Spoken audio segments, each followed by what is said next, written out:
on the ground, but I really be jealous, cause I'm the right in their mind. In their minds, screw up with me, boy, don't go crying. In their minds, come on, at me, boy, there's a fight. In their minds. A crucial mid-table match on hand this evening as we come to you from the historic Rizal Memorial Stadium. It's Loyola FC and Mendiola FC 1991 squaring off. Claro Manzano here on call for this match alongside Ivan Gallares. We'll bring in pitchside reporter Alex Lagman in a bit, and thank you very much for joining us. We're glad to have you.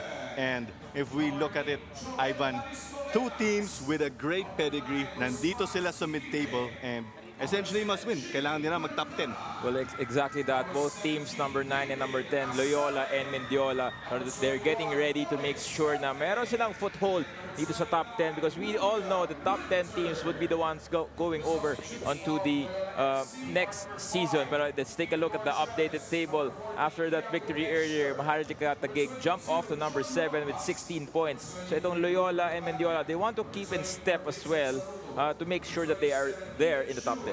So it looks like pressure is on these two squads playing today because of that victory by Maharlika Taguig, which was a thriller versus Philippine Army. They did take that 1-0 victory at the last minute. As we will zoom in dito sa Loyola FC, this squad has been able to show us that they've got character. Madaming beses na this season, and I think that's great for the young crew.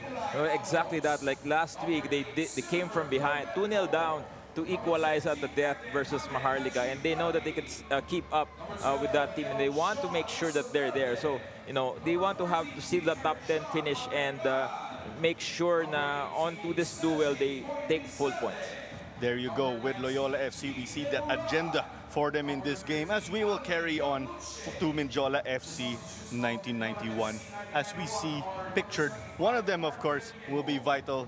But when we look at two players, that 1-2 punch of Hamed Hajimadi and Seji Moebizade, yung dalawang foreign players nila will be big. Well, exactly that, and also yung introduction ni Gambuche dito late in the season, which made it good for them. Parang a triple threat sila at the top. Very unpredictable at the top, pero defensively a bit challenged at the moment. So ito yung kailangan nilang gawin. Now they have conceded a lot of goals, 2-1-9 defeats in succession against Kaya and Taguig. So it's very important for them to grab maximum points to ensure na wala silang problema sa standings because Army and Tuloy are lurking.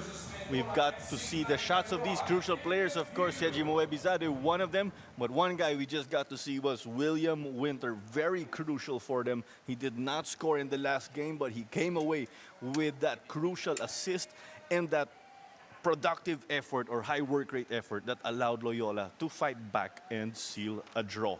As we will take it pitch side to Alex Lagman to give us a report. Coach Roxidor of Loyola FC proud of their never give up mindset against Maharlika in the previous game. Since he came from San Beda, he is well familiar of Mendiola's possession and build-up and energetic players that they have. They plan to combat this through disciplined football and the great conditioning that they had in their previous training sessions. It's a crucial game for Mendiola FC as they aim to climb up the standings in this game. Coach Anthony emphasizing the winning mindset as soon as they step on the pitch. That's all on this end. Back to you, Ivan and Claro. Thank you very much, Alex. And there you go. High stakes itong laro, as we said earlier. And it's all to play for as we have showers here at the Rizal Memorial Stadium. Ivan, it's raining in Manila, I think. And it truly is. And, you know, both teams have that engines of midfields na we expect, especially dito, like younger players, like William Winter, of course, pero Charlie Beaton and itong si Jorel Estorenas for Loyola, as well as on the other side naman, si Nick Abalos for Mendiola. So a lot of things at stake today in this rainy night here in Manila. Two dynamic wingers. There is Nicolai Abalos para sa Mendiola. He's been able to give them assists actually on their good days. So he'll have to make sure, of course, it will be one of those. But when we look or assess Loyola, what Charlie Beaton said last game, sayang daw sila dahil sa slow start. If they did not start slow, it would have been a totally different ball game. But in that scenario, credit to Maharlika, right, for taking it to them. So well, on that game, Maharlika came out really strong. Pero itong Loyola showed some character at the second half. Pero ngayon naman, they're the highly favored team in this matchup. And Mendiola will really need to dig deep to make sure na ma-retain pa rin nila ang number 10 position nila dito sa league natin. So a win for Loyola will propel them to 16 points and outright 7th place. Sa ngayon, number 9 sila. That win again, as we said earlier, for Maharlika at the gig, did put the pressure nga on Loyola at ang Mendiola. Yung Mendiola naman playing catch-up, ranked number 11. And they are outside the top 10. If they win, they take number 10 immediately. Para nagiging, it helped them a bit, we could say, na natalo yung Army for the perspective of Mendiola. Well, they are happy with that result, pero alam naman natin it's on their hands on what they want to do. So we'll take a look at them once they march into the match.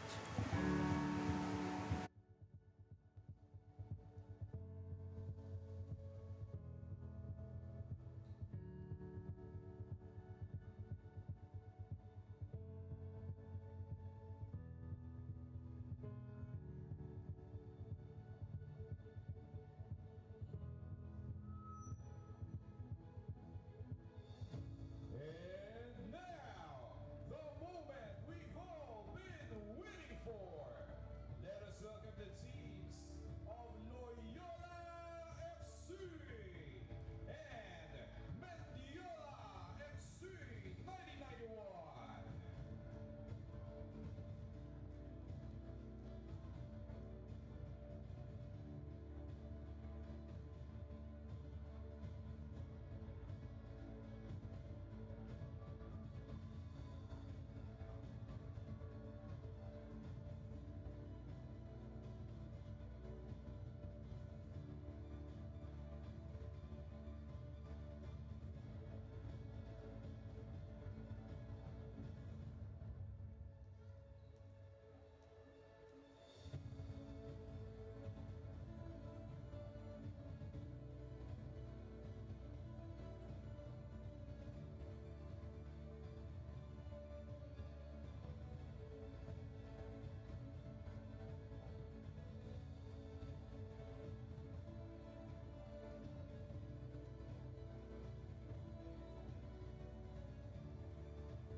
There you go. We have our respective team captains. We've got Sungmin Kim for Loyola at si Hamed Hajimadi for Mendiola FC 1991.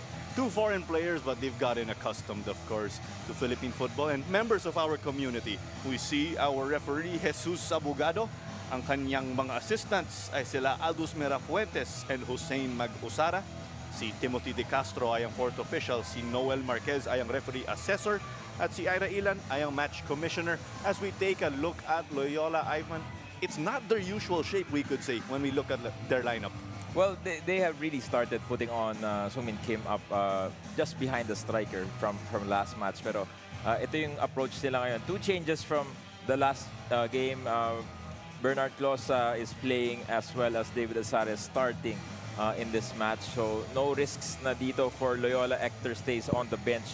Pero ito naman sa Mendiola, a lot of changes. 5 changes within the starting lineup from their last match. Tanya Morenia, Formento, Banaynal, and Idulan starting for Mendiola. Pero yung mga usual sila andyan, yung front 3 nila with Gamluche, Hajimadi, and Moy Bizade. So, alam naman natin, they will try to get the... we know that they get to control everything sa Loyola, pero Mendiola wants to get that sneaky goal to get a result in this match. A sneaky goal indeed, because Mendiola did lose a tough one to Kaya FC. It was 9-1. Hamed Hajimadi spoiled the party with his wonder goal. So if they can get that offense going early on, baka iba yung istorya dito. And yeah, a bit of a challenge for them, but plenty to play for in this match. As William the Winter Soldier will kick off this match, we continue to have a quadruple tie for the lead scorers of Loyola. Aristorenas, Cante, Calucaran, and Winter each have 4 goals so far in this season. And true enough, early pressure mula sa Mendiola. The guys in gold are really trying to get that ball out of boys in blue for Loyola. We did mention the last result of Mendiola, but for Loyola, it was a 2-all draw versus Maharlika Taguig. I come from behind again, as we know, as Sidibet tries to play it on to Winter to keep her off his line.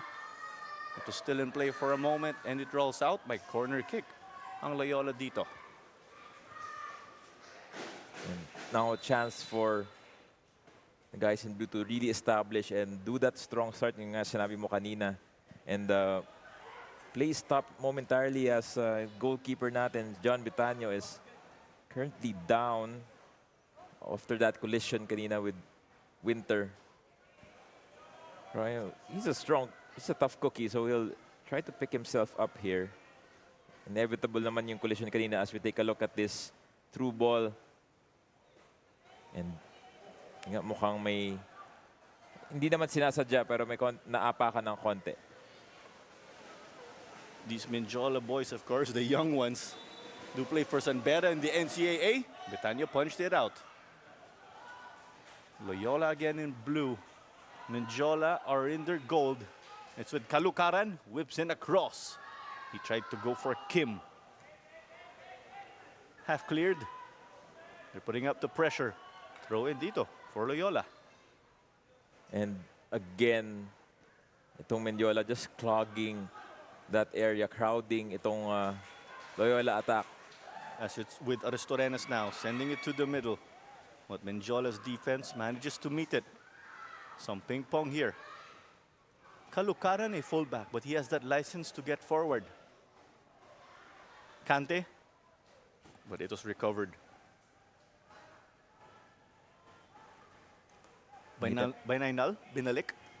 Kita natin, Gamlush is going really all the way back to really defend yung right-hand side. It's on now. Winter Soldier giving it over to Kim for the opener. A dream start for Loyola. They would tell us, of course, their Achilles heel would be slow starts, but that's not the case here. A goal. And we are only in the 3rd minute. Their academy boys loving it.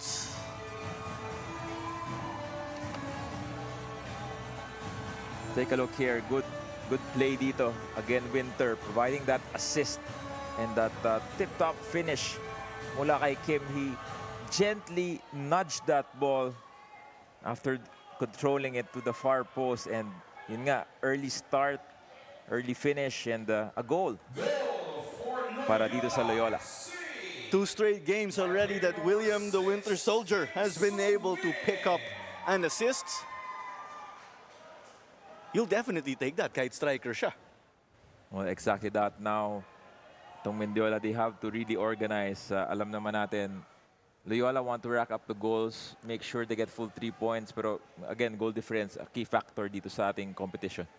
Goal difference a factor again. If teams are tied on points, yan ang magiging tiebreaker natin.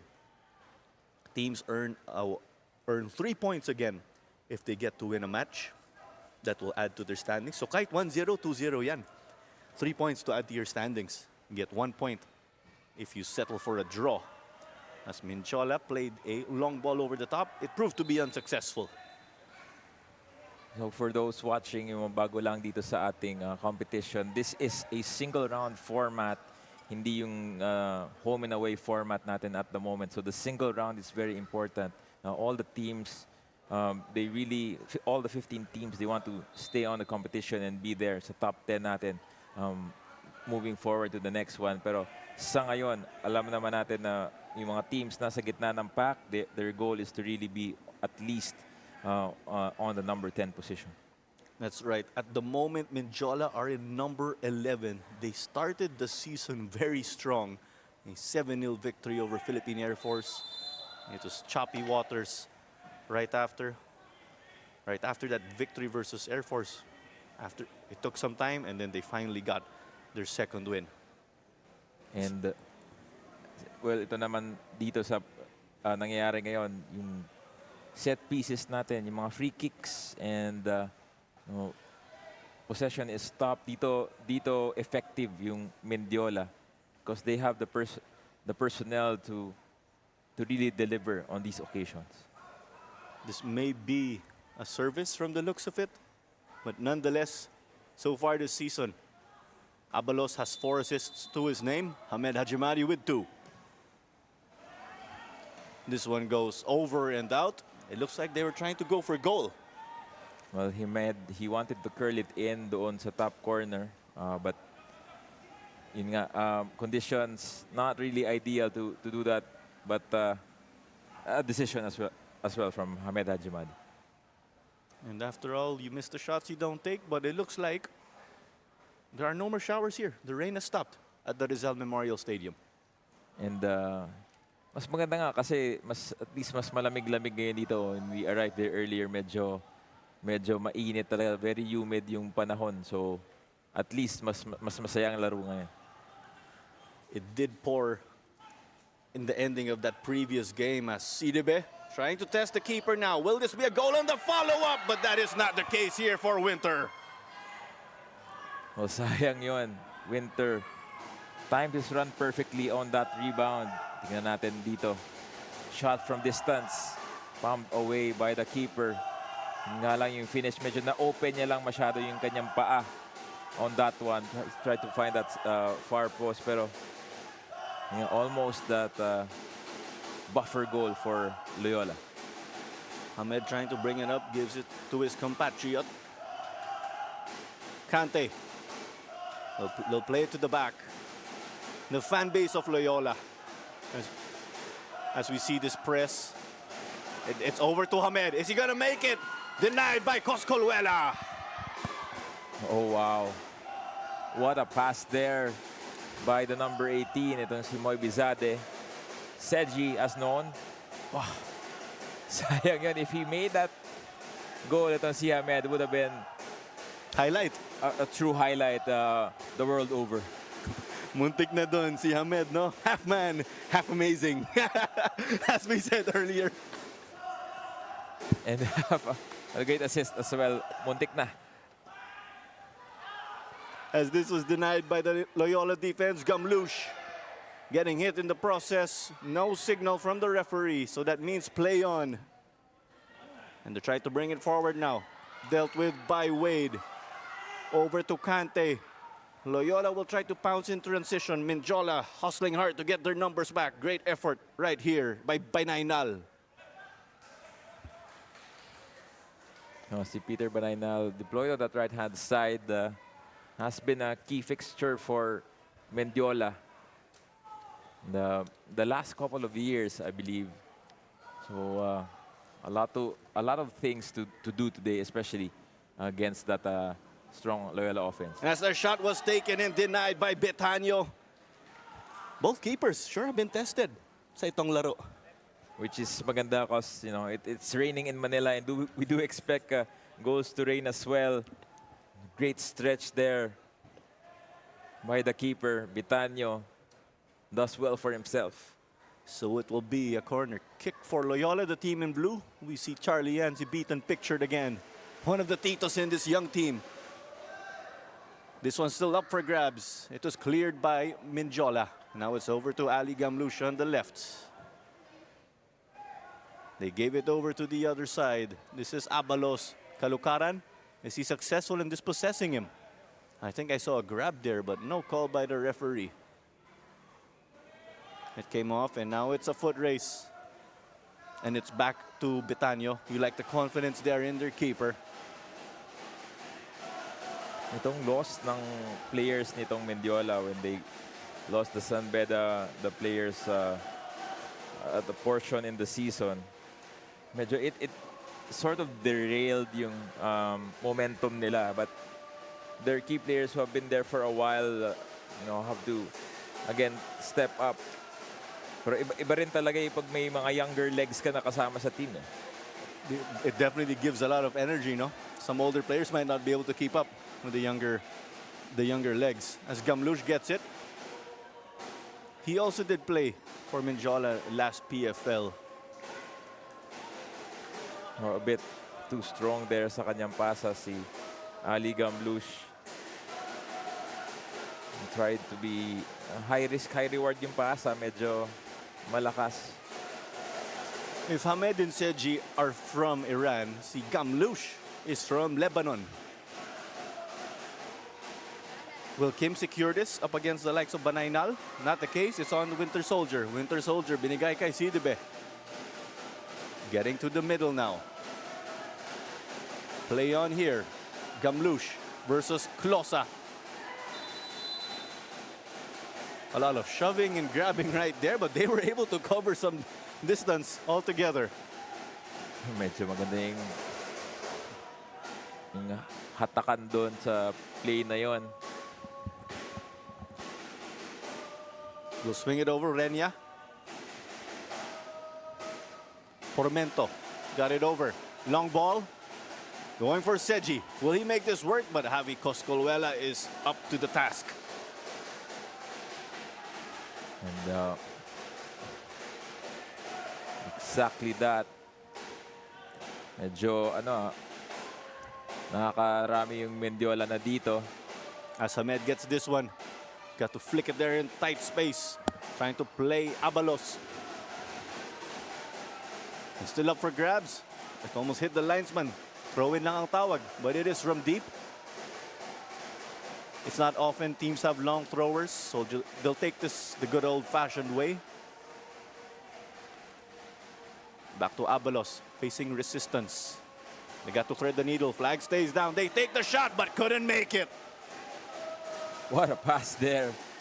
Yung finish nga lang, sayang dito for Mendiola. As we take a look. Well-weighted pass, onside, klarong-klaro. But yung finish nga lang medyo wide para dito kay Silver Pormento. Silver Pormento in the midfield for them. And Jola's defense delaying the attack of Loyola. Tanya Moore with that clearance earlier. Medyo yung intensity ng Loyola, medyo bumaba siya ng konti. And they should be careful kasi makita naman natin yung pressure ng Mendiola.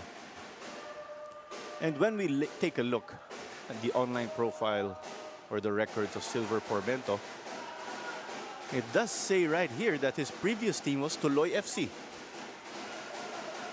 Coach Taki of Tuloy did say he's happy to see players, of course, make their way to other teams, and down the line he hopes that some of them would become coaches. Pero bata nga yung mga miyembro ng Tuloy or people just coming out to that program. Another player, as we wrap up this discussion about them, is Mark James Jones of Monte. But unfortunately, he did not suit up. But Jones has wowed us, of course, with his stellar play as goalkeeper. As it's picked up here by Tanya Moore. Over to Renya. Mendiola will try to get some offense going from the back. The high ball by Betanio, but not able to cover distance. Is it possible due to the slippery conditions or a mishit? It is, pero mas maganda nga eh. As they give it over to Gamlush. Will he cross or find the way in? Sending it. Not on the same page as Moe Bizade. Gamlush versus Sidibe. Still with Gamlush. Over to Hamed. Well, it looks like he ran out of space, pero thumbs up daw. Medyo na-overcook yung pass doon again for Gamlush, but the idea was there. It was good. Mendiola getting a fair share of the possession and the attack after from the last 5 minutes. So now, let's see if they will be able to carry on that intensity. Kim couldn't get it. But the likes of Razonable came close. Winter Soldier tried to flick it. Beaton. But Banaynal let this one go out. Klosa will give us a throw in. Closa did close that 2-all draw versus Maharlika strong. Well, he came in as a substitute nung game na yon, and right now rightfully earned this place again. Almost an error, but JV Kalukaran did well to track back and give it to Wade. Wade actually playing against his former team, if I recall correctly. There's a foot race right here. Razonable get it, but Nakay Kim, yung team captain nila, trying to send it into the box, but Betanyo gets it. Kante took a fall there. We've seen a number of players take a fall in this one already. Does that talk about the physicality in this game or not quite? Feeling ko baka nadulas lang, pero yung si Keith Idulan sinasabi, oy, tayo ka, huwag kang magpatumba dyan. As it's on now, Loyola have a chance on the left. Numbers not favoring them. Abalos tracking down now. Will he work his magic for them and come up with a play? The intention is to switch it to Ali Gamlush. I asked him before what made him want to travel to the Philippines, and he said it was football, plain and simple. As Loyola's defense got to recover now, ibabalik ni Razonable kay Hamed. A through ball by Abalos. Binalik dito. Now a long one. Will Loyola or Mendiola secure? Things working well, it seems, for Mendiola, the team in gold. Ali Gamlush. It's on target, but was that intended? Or more of a ball forward to set up a teammate? I think he tried to pick out yung keeper na yon, was trying to find that edge of the crossbar. Yung nga lang bitin ng konti, but Gamlush, 60% of the possession with Loyola. Pero Mendiola getting a fair share of that later in this match. Intercepted by Kalukaran. Trying to find options. Unsuccessful attempt to nutmeg a man. Winter Soldier put some pressure. Same from Jorel Aristorenas. Numbers favoring Mendiola right here. Will they work their magic as Coscolwella denies a shot? And their fan group enjoying it. Frente. Oh, Abalos, what a move there. Faked out Wade, inside and out, and boom! Had to stretch itong si Coscolwella to make that save. But back to the action right here. An unsuccessful ball from Winter over to Kim. That's why Mendiola are trying to get it now. Closa versus Gamlush again. And that's a call going Mendiola's favor. Well, a foul called, I think it was CDB, number 9. Iniwanan niya ng konti si Elijan Razonable doon. And konting history lang, if we look at it. The last time these two teams squared off was in 2015, the UFL days. Loyola did take a 5-0 victory over Mendiola, but that's definitely a long time ago already. But there was that spell where, or tandaan nga natin, Loyola is a founding club in the PFL, while Mendiola joined in 2019. So parang Mendiola yung naging established club, while Loyola are just making the return this year. But similarly, both clubs, of course, have that proud pedigree as they have established grassroots academies, which is great to see. As Winter Soldier tried to pick the pocket of his opposing teammate or opposing man right here. Keeper out of his box. Got it over to Sidibe. Couldn't connect. Mendiola's defense just gets it done with their keeper out of their line. But Closa will try to keep it going for them. Winter Soldier sends in an early cross, but Betanyo gets this one. And take a look back at that effort. Good work mula kay Will Winter. And ito naman babawi din si Hamed Al-Jimadi on his own. He did bring it up quite a bit, but did get some timely support. There's Banaynal back to Hamed. You can see, of course, his futsal ability as Moebizade gets it, pero offside na ang tawag. We saw it in the further end. Flag is up from the linesman. Yeah, I thought it was at least a yard offside. Medyo premature yung pagtakbo niya dito. Nahuli din siya ng depensa. Clearly, offside.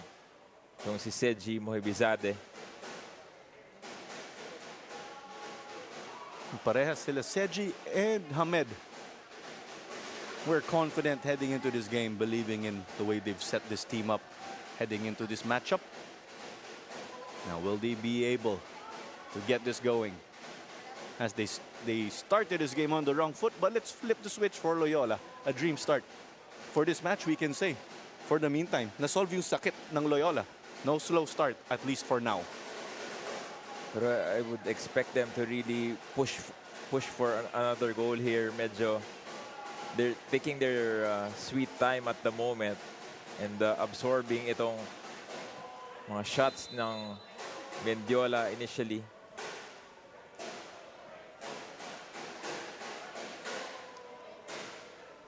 There's a look at William the Winter Soldier. Will it be another man of the match for him? But nonetheless, they obviously just want to get that win. He couldn't score last game, but other than that assist, he was there supporting their midfield, keeping them afloat.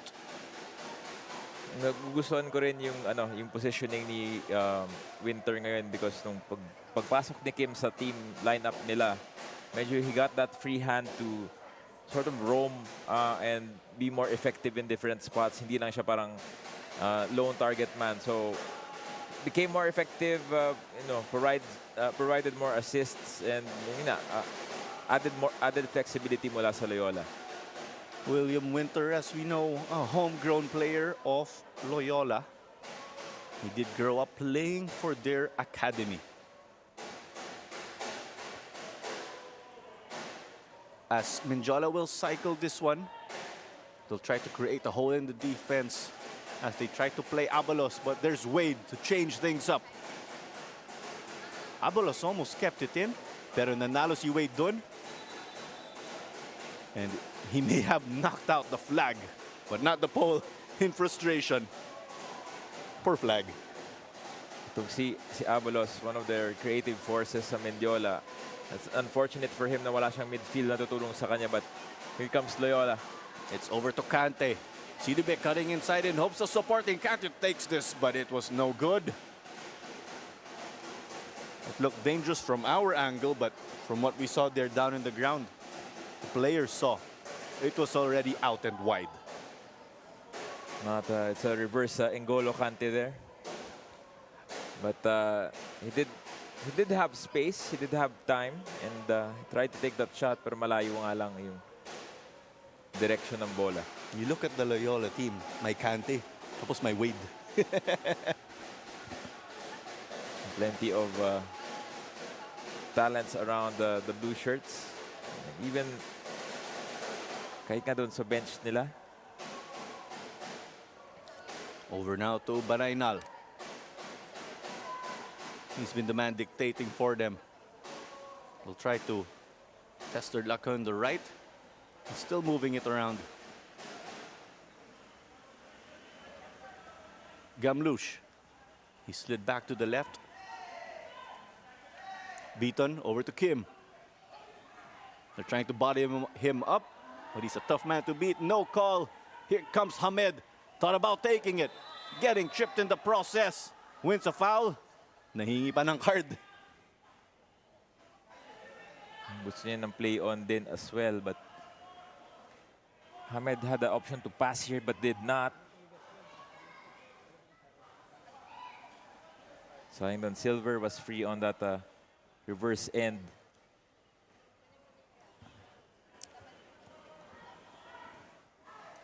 Well, there you go. This is a free kick from shooting distance, we could say. There's times, Ivan, when we get to cover games with former players. Parang okay daw itong distance. Sometimes if it's outside of the box, parang masyadong malapit daw. That they can't just blast it. So ito, you can curl it in, make sure na malamampas sa wall. Hamed takes it, and he makes it! That's what we were telling you. Hamed Hajimadi scoring. That's the second time he scored off a free kick. Half man, half amazing. And Haji Madi, I would call him the magician now. Got that goal out of nowhere. So you take a look. He did curl it around the wall and into the second post.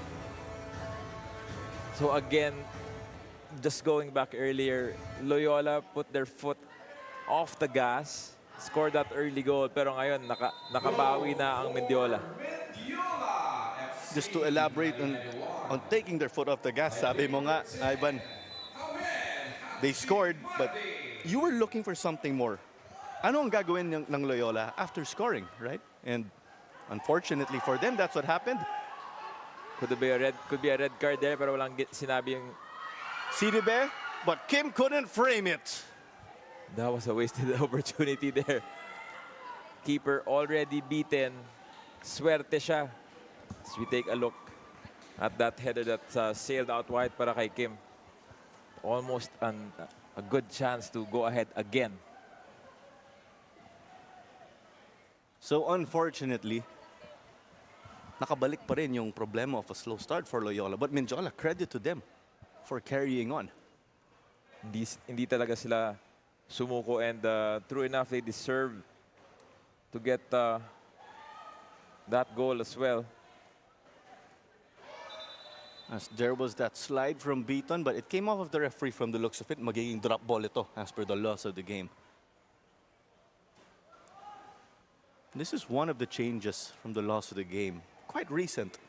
Mga 2019 is when we got to see this. True enough, nagreklamo pa si Hamed doon, but play goes on. Closa. Asane playing this one long. Winter Soldier collects. But there's Banaynal winning that duel, you could say. But Mendiola could not secure. Arestorenas will collect. Winter got it over to JV. JV with the cross. Going for Kim, and it's good! We break the deadlock again. Sungmin Kim. What a finish! He's carried on from his form last game. Slow start last game, pero nandito na. His engines are still chugging. Making sure to learn from that earlier mistake from that header, Kalukaran. A beauty of a cross. Kim just nodded it home. What a goal. 2-1, Loyola. JV Kalukaran, a threat from left back. He scored from the wing a number of times, and now he's been able to assist. Goal for Loyola. What a goal right there. By player number 6. Oh, but if we look at it, this is JV Kalukaran's first assist this season so far. But it looks like someone is going to get booked, Ivan, in the Loyola bench. Oh, it's a straight red card. It's someone who is seated, definitely not Coach Roxy Dorlas, because we did see our referee, Jesus Abogado, point at a specific member.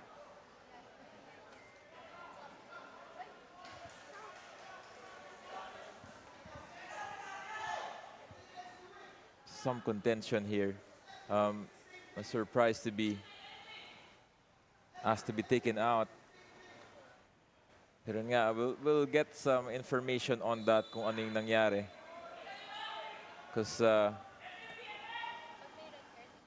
wasn't very clear, but again, one of the member of the staff was set off. For a moment, I thought it was assistant coach Kit Solange, but what he did was go to fourth official Timothy De Castro just to plead his case. Sidibe just lost his footing again. This pitch quite slippery because of the rain earlier. As Pormento will bring this one up. You can see the Tuloy FC in him, right? And the movement and the attacking of the space, which is great for Mendiola. As they play this ball, but it is overhit, unfortunately, for Mendiola. Sayang dun para kay Nicolay Abalos and company.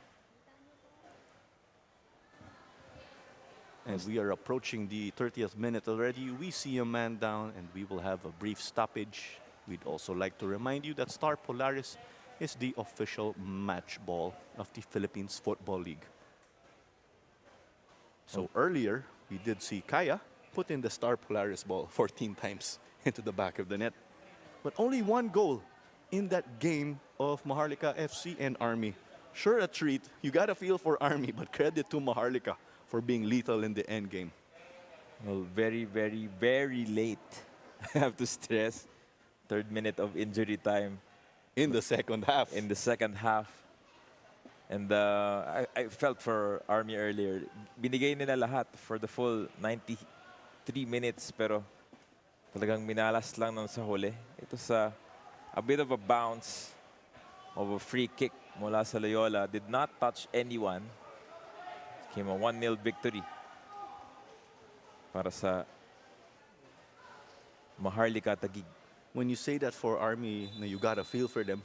Pero ganun talaga ang football, right? As we know. May mga heartbreak talaga. Sometimes there's that joy. Neutral fans love that game for sure, though.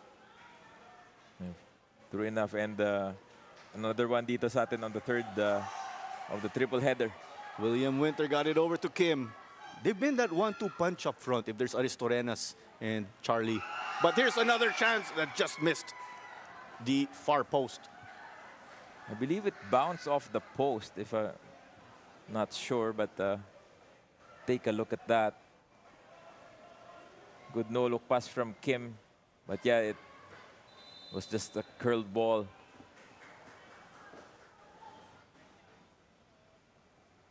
But here's a corner kick for Loyola. How do you size up these two teams, Ivan, in terms of height? A little bit more advantage for Loyola, I believe, when I measured them earlier. As they whip this one in, Betanyo couldn't really get it out clearly. The ball ping-ponging around. Gamlush getting it. Willie hit his jets. They give it to the middle, Pormento. Couldn't get it to Tanya Moore, but passing it back. Confident play dito para sa Mendiola. Razonable, binalik kay Tanya Moore. They're looking to play it down the left. Renia. There's Hamed and Gamlush, also Pormento. Over to Hajimari. Our captains going at it. Futsal Ivan dito. And still trying to find that gap. Medyo nahirapan sila tumawid sa half line natin. Hamed thought about it for a moment, got past one, couldn't make it two. Kim trying to play this one or go for a goal. The keeper was a little out. And we've seen him done that over the years, trying to pick out kung sino yung keeper na off the line. But Loyola now not really pressing at the moment. Waiting on that ball to cross na lang. Could you say it's a similar flow? What Loyola is doing right after scoring. So this favors Mendiola. Well, it depends na kasi iba na yung medyo malapit na tayo sa final third ng first half. Trying to conserve their energy na lang compared to the first 15 minutes na dapat we do expect them to go like all out or something. But at the moment, conservative ang Loyola FC. Then again, Mendiola are out to bounce back after some tough defeats. 9-1 losses to 1 Taguig and Kaya FC Iloilo. Also a 6-1 defeat to Stallion Laguna FC. All top teams, mind you. Difficult stretch for them. And pressure mula kay Hamed resulted to a foul. Plenty of fouls called na rin on this first half, but we do expect that given the gravity nitong laro na to on the standings. It's no surprise. My card na rin tayo, but we didn't expect it to be a straight red, right? As it's up to the chase, Betanyo Out of his line again, and Winter Soldier couldn't keep it in. Let's check the final call. Corner kick from the looks of it. Betaño has been going out of his box as of late in this game. It's been a habit for the keeper, pero that I think he does what he believes in. So we take a look at this replay. He knew na delikado itong si Winter, but that entanglement led to that corner and another chance for Loyola to get one more here. Charlie Beaton sends this one quickly going for the near post. May banggaan sa loob ng goalkeeper box as Kalukaran sends it over. Back to Charlie now. Kante. Still Kante taking it, but this one lacking in power. Parang very clear na si Kante gusto niya talagang makasama sa listahan ng goals. Abalos on the left, over to Seji on the right. Couldn't get it to Hamed. There's Ali Gamlush now. Nag-swap yung mga wingers. Clearance from JV Kalukaran. Abalos, I think he pulled his right calf for that cross. Asking for a substitution already. Not a good sign for Mendiola. And he's been playing well in this game as of late. Sayang, no? Ganda pa naman sana ng cross na yun. Pero bumigay na yung left-hand side niya. And there's a look at Razonable. Pormento, Hamed. They're establishing those combinations, trying to get it in now. As I say that, it's given over to Siribe, trying to launch a counter. Over to the left to Kante. Bit by bit, getting forward, still Kante. Ivan, he said he wants to get into the score sheet as there's a block by the Mendiola defense. Second motion there by Kante. He's not a happy man again. He was sure banged up sa military series ng Loyola versus Army Air Force. But here's another one. He wanted to get his way, but he had to beat like 4 players there. So not very smart for Kante. He's trying to build his resume with more goals.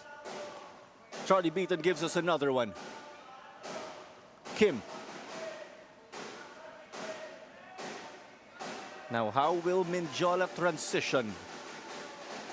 It's 2-1 again. Hindi na kayang sumipa ni Abalos ng malayo. I'm surprised they haven't subbed him off though.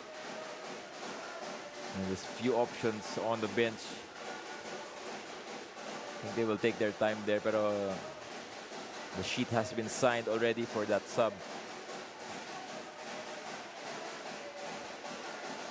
Banaynal. They tried to go long. Wade couldn't secure it, but there was Asare. There's that duo for them.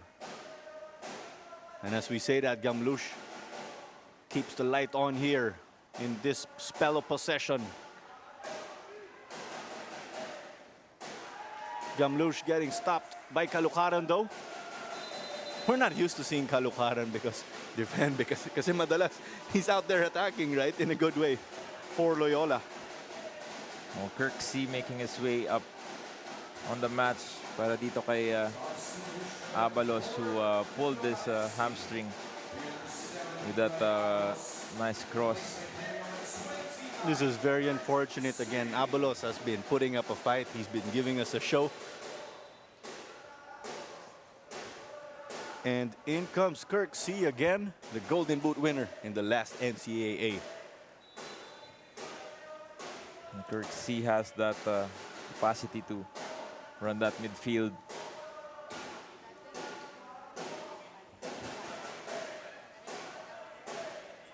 Kim flicking this. It's the goals from Kim again that have worked for Loyola. That's why they are up 2-1. On the other hand, it is Hamed who found the back of the net for Mendiola off a free kick. Banaynal, he's been active in the midfield for Mendiola FC. Mendiola creeping up bit by bit. 6 minutes remaining until additional time in the first half. This one ping-ponging around. Banaynal again, got it forward. Gamlush, the cross. And a shot or a header, but no good. It looks like it was Kirksey. But what a way for him to make an impact in this game.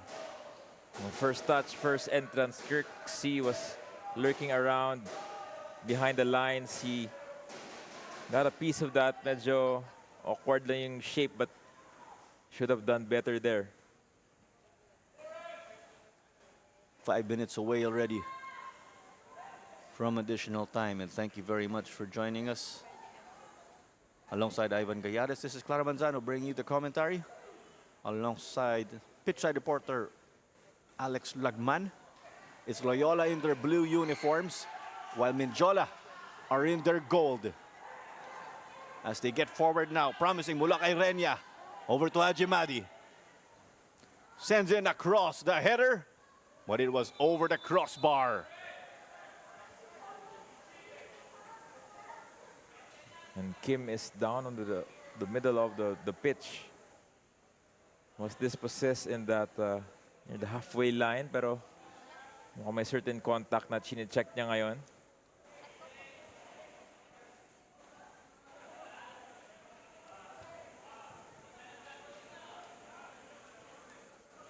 But he is okay from the looks of it. He's been playing the target man role of sorts. He started games in the beginning of the season, but suffered from injury, but eventually returned last game. But nonetheless, Kim is back and A-OK. As Kalukaran, his cross was deflected, but Betanio secures. He was fouled in the process. You see that goalkeepers oftentimes are given protection, of course, as per the laws of the game.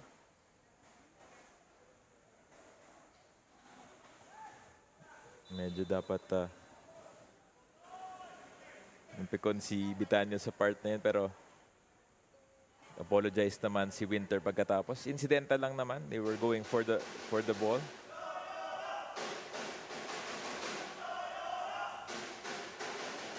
And they'll try to bring it forward. Edolan.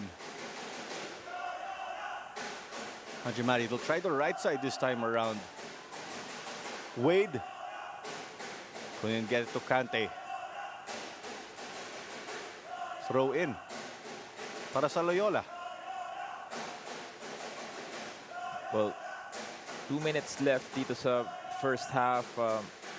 Mendiola has done their part, but they lost itong si Banaynal, one of their best homegrown players through injury. But the challenge is now for the rest to step up to get back at level. Pero I think it will be a conversation in the second half. Mendiola got it to the midfield quickly. Pormento. Over to C. Couldn't find Moebizade. But Kim, it looks like he struggled there because of that knack that he took earlier. Medyo nag-iingat na rin dito yung movement ni Kim.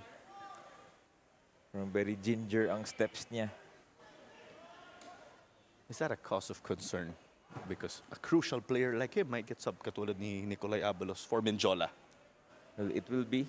But let's see after the break. Kung patatapusin nila lang to and assess at the halftime.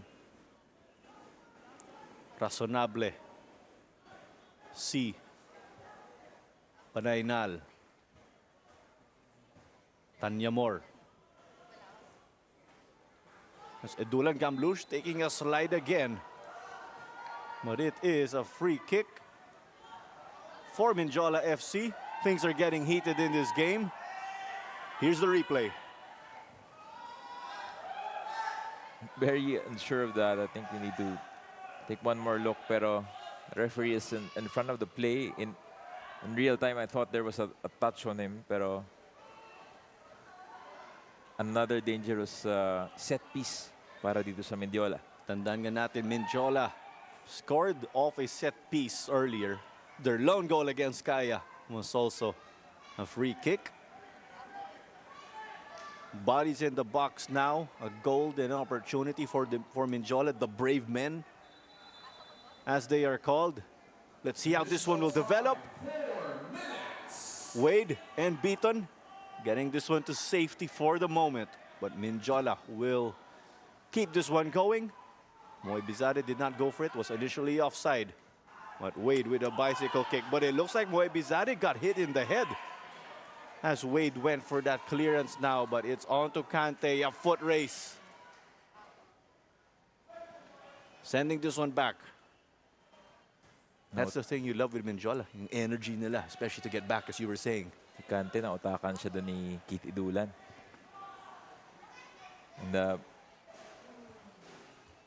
seems like there's a secondary there after that. But it was all ball, clearly, at the initial one. Beautiful clearance, overhead. Pero inis pa rin sa Moy Bizade hanggang ngayon. Pero alam natin, if medyo seryoso yan, he would have stayed down. Interesting as C brings this one up against Yancy Beaton.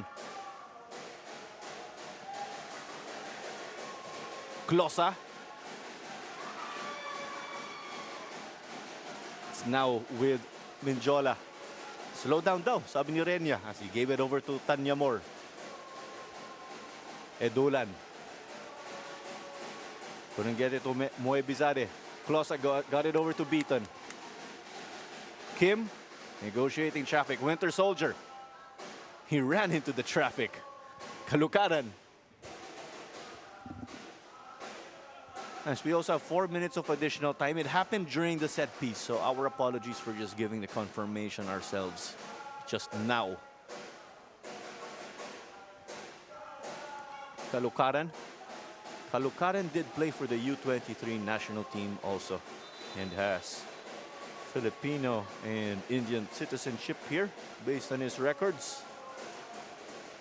Si JB Kalukaran, he was actually sick in the last game. That's why he was subbed off around 20 more minutes to go. But he did very well on that match. He needed pa rin. So, yung will talaga to get to play, not lose his position. As there is heated heads at the moment. Renya is furious at Kim. Closa and CDB there to make themselves heard. Tapos pumasok na lang daw si Tito Hamed. Huy, relax daw. No, this will be a conversation between Hossein Mag-Usara and Jesus Abogado.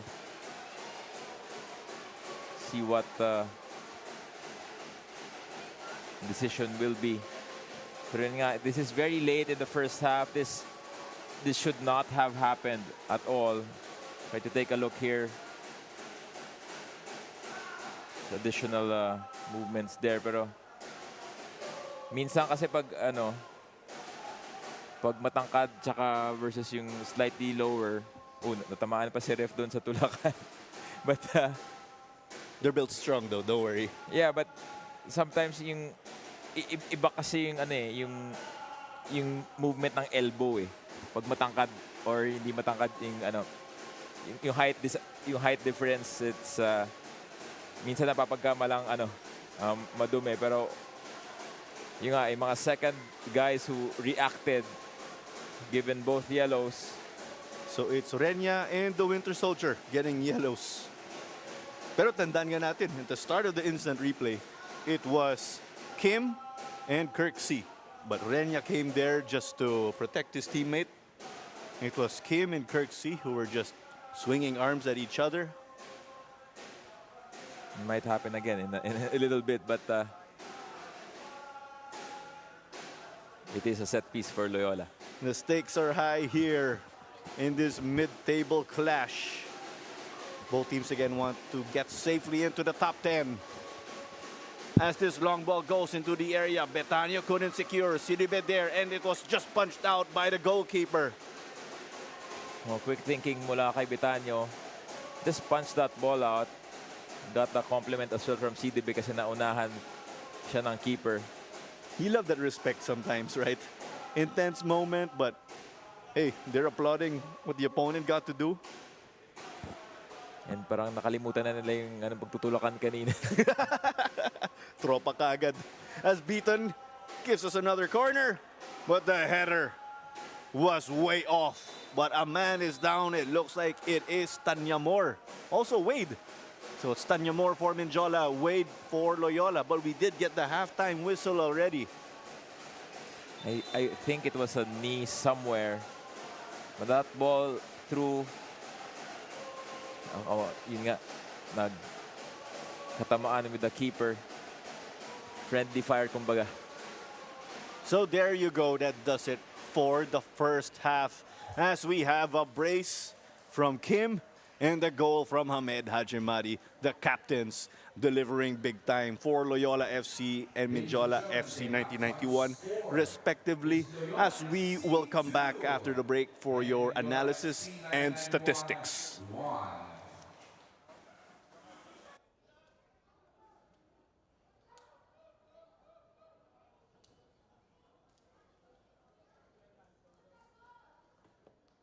Minds, come on, every boy, there's a fight in their minds. We are back to football weekend at the historical Rizal Memorial Football Stadium, where we have Don Bosco Guerrilla United taking on Manila Monte. This is Glenn Casas bringing you the highlights from match 64 of the Philippines Football League. Both these teams sit at the bottom of the table and had been victims to some big lashings from the top contenders in the league. But Don Bosco sits with the advantage in points, while Monte are still looking for their first of the season. Looking at Don Bosco's line for the match, there are minimal changes from the squad that faced a 16-2 lashing at the hands of Dynamic Herb Cebu. They are running a 4-4-2 formation. Moving over to Manila Monte, we also see some minor changes to the lineup, but despite the controversies surrounding this man off the field, we still see Mark James Jones between the sticks of this 2-3-2-3-2 formation. Don Bosco started with more intent, holding the ball for longer and keeping the play mostly within Manila Monte's half. Monte appears to be more hopeful though, as they have been on the lookout for opportunities to really break and take it down to Don Bosco's defense. The off-the-ball movement from Manila Monte is worlds better from their last game. Now, Mark James Jones, despite issues off the field with Manila Monte, continues to show professionalism through a solid performance between the sticks, tallying 12 impressive saves, 9 of which came from the first half. But it was the play between Kumoin and Johnson that had been so apparent that the defense barely kept up. A really strong combination between the two. Deloso and Ortiz from Manila Monte had plenty to do defensively just to contain the two on the left side. After Milan was replaced by Reggie Sulit, the Manila Monte offense started to show a bit of energy as Sulit offered another avenue for Akot and Lander to push forward as he helped lighten the marking. Jones has been called to action plenty of times but managed to keep the game in the balance until halftime. Obu and Oladipo started to pick up the pace and had been instrumental in keeping Manila Monte's attackers at bay, but it was a foul on the other side that changed the complexion of the game after a clumsy tackle by Salazar takes down Johnson right in the box. Johnson found no issues with taking the penalty as well as he sends Jones the other way and paving the way for Don Bosco to really open up the game.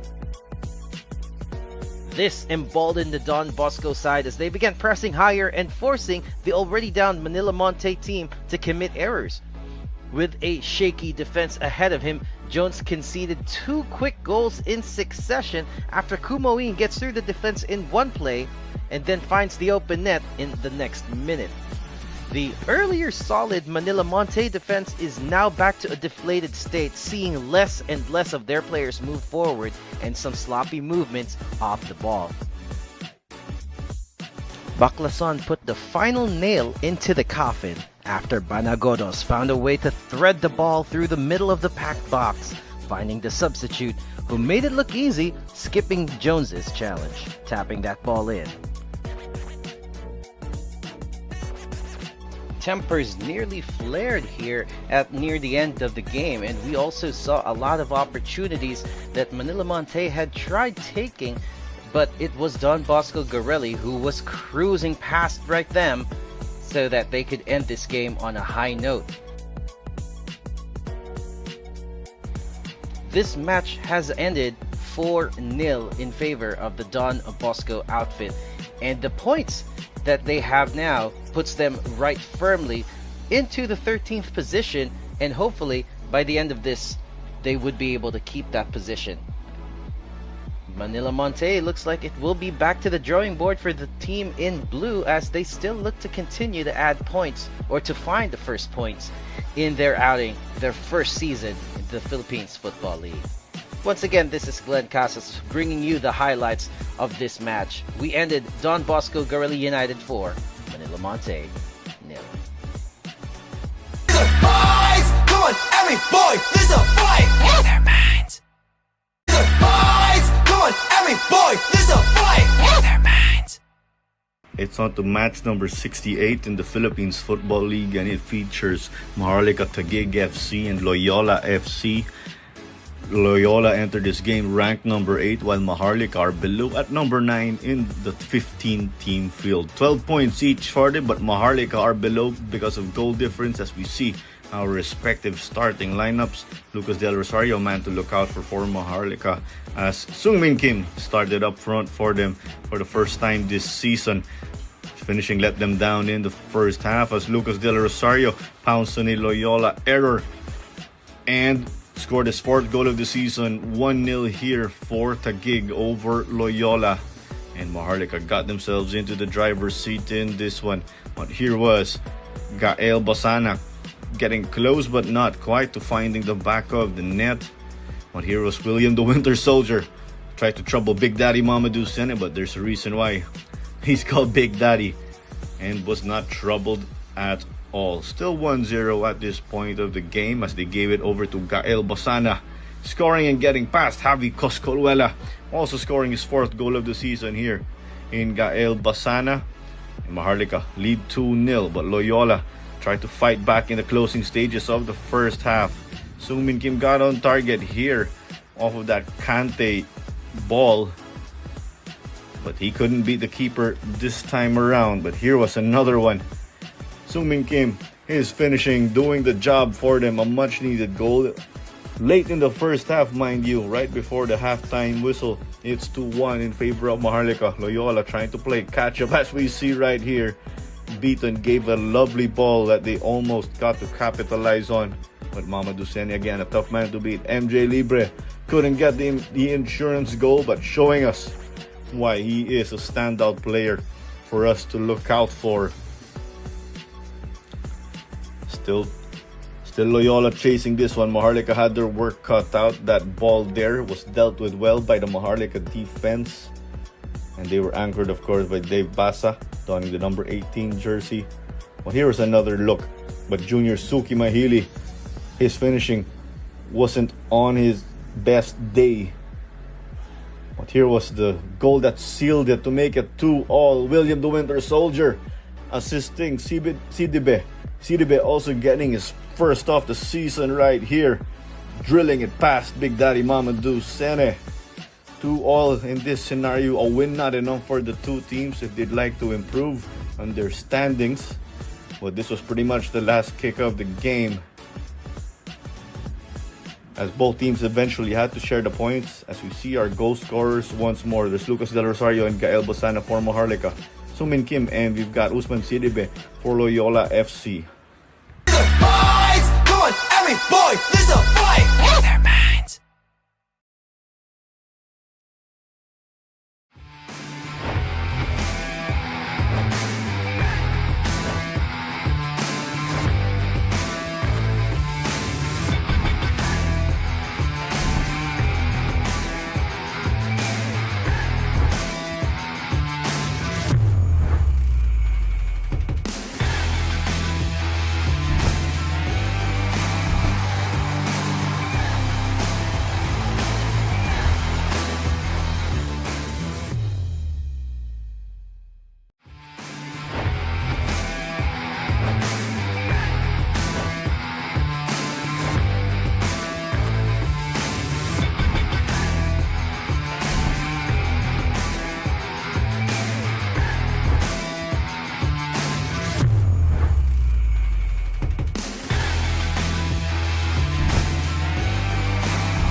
We are currently at the halftime break in our thrilling match between Loyola FC and Mendiola FC 1991. Our respective team captains have been able to pick up the scoring for our two squads. Sungmin Kim for Loyola has picked up a brace, while Ahmed Hajimadi pulled one, or actually leveled it earlier. And we have ourselves a ball game, Ivan. That deft touch mula kay Kim opened the scoring in the 3rd minute. Pero Mendiola did not give up, and eventually in those opportunities there were plenty. So both keepers were tested in that first half. Winter with that chance here.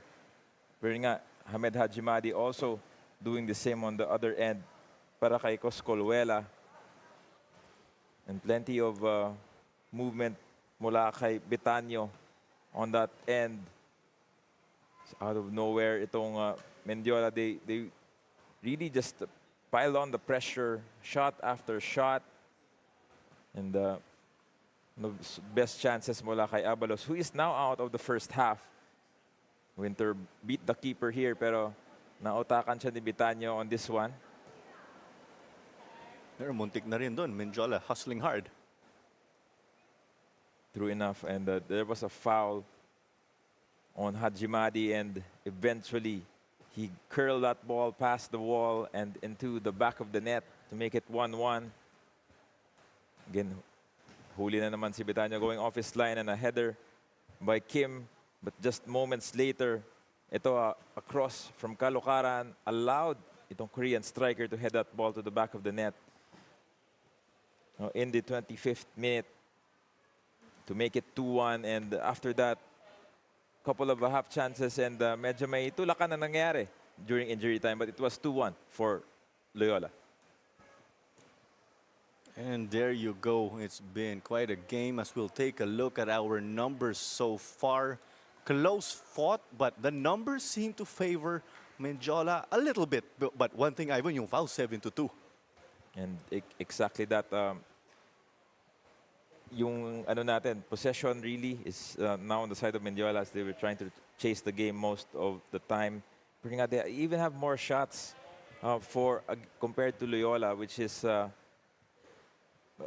bit questionable for Loyola's side. But it's something na yung aggression medyo nawawala ng konti sa Loyola. You were saying, right, after Mendiola made it 1-0, bigla Mendiola were able to pick up the pace and fight back, as we will turn it over pitch side to Alex Lagman for an update. After scoring Loyola's second goal, tempers flared for the referees sent off a Loyola coaching staff. Despite that, red cards are still flying, for the heat is still on. After an early goal, assistant coach James says that Loyola had a slow start and only started settling down the later parts of the first half. While for Mendiola, despite the injuries and absences of some players, they were able to adjust their formation and remain composed kahit lamang ang kalaban. That's all on this end. Back to you. There you go. Thank you very much, Alex, as we are approaching the kickoff for the second half already. I also got to see during the halftime break that Joem Logarta is unable to play. He's listed not playing, but is also suffering from an injury he picked up last game. And we'd like to remind you that we are powered by 8 Cuts Burger. The Moment Group is our catering partner, and a big thank you to them for supporting the Philippines Football League and for supporting local football.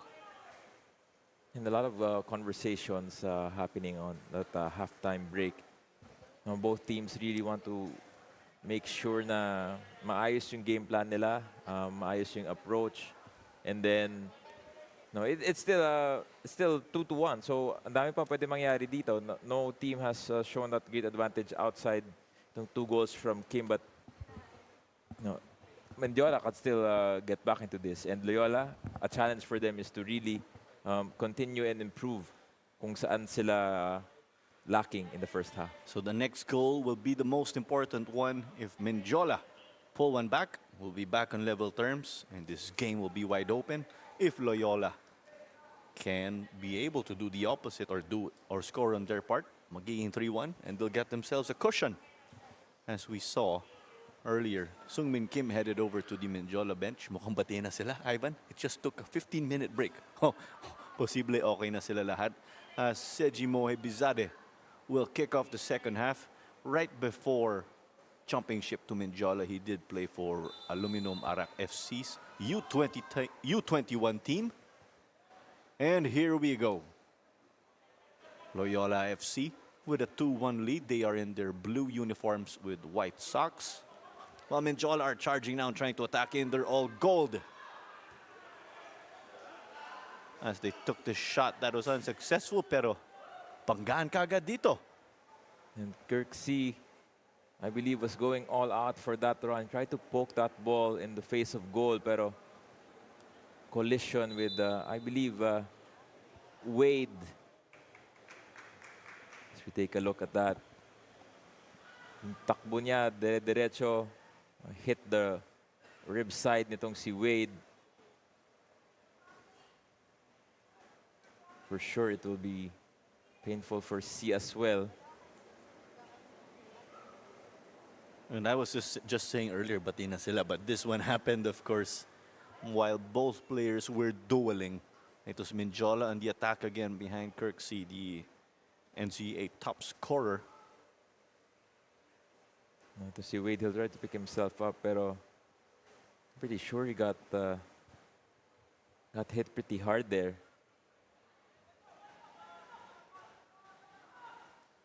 So both teams, or it will be 10v10 for the moment. And as we know, the Loyola supporters do appreciate that Wade Asare betting for Loyola at the back. As there was this unsuccessful corner kick for the Brave Men. But someone is down again, and it is not Wade because Wade just got permission to head back to the pitch. This ngayon naman, it is Sidibe.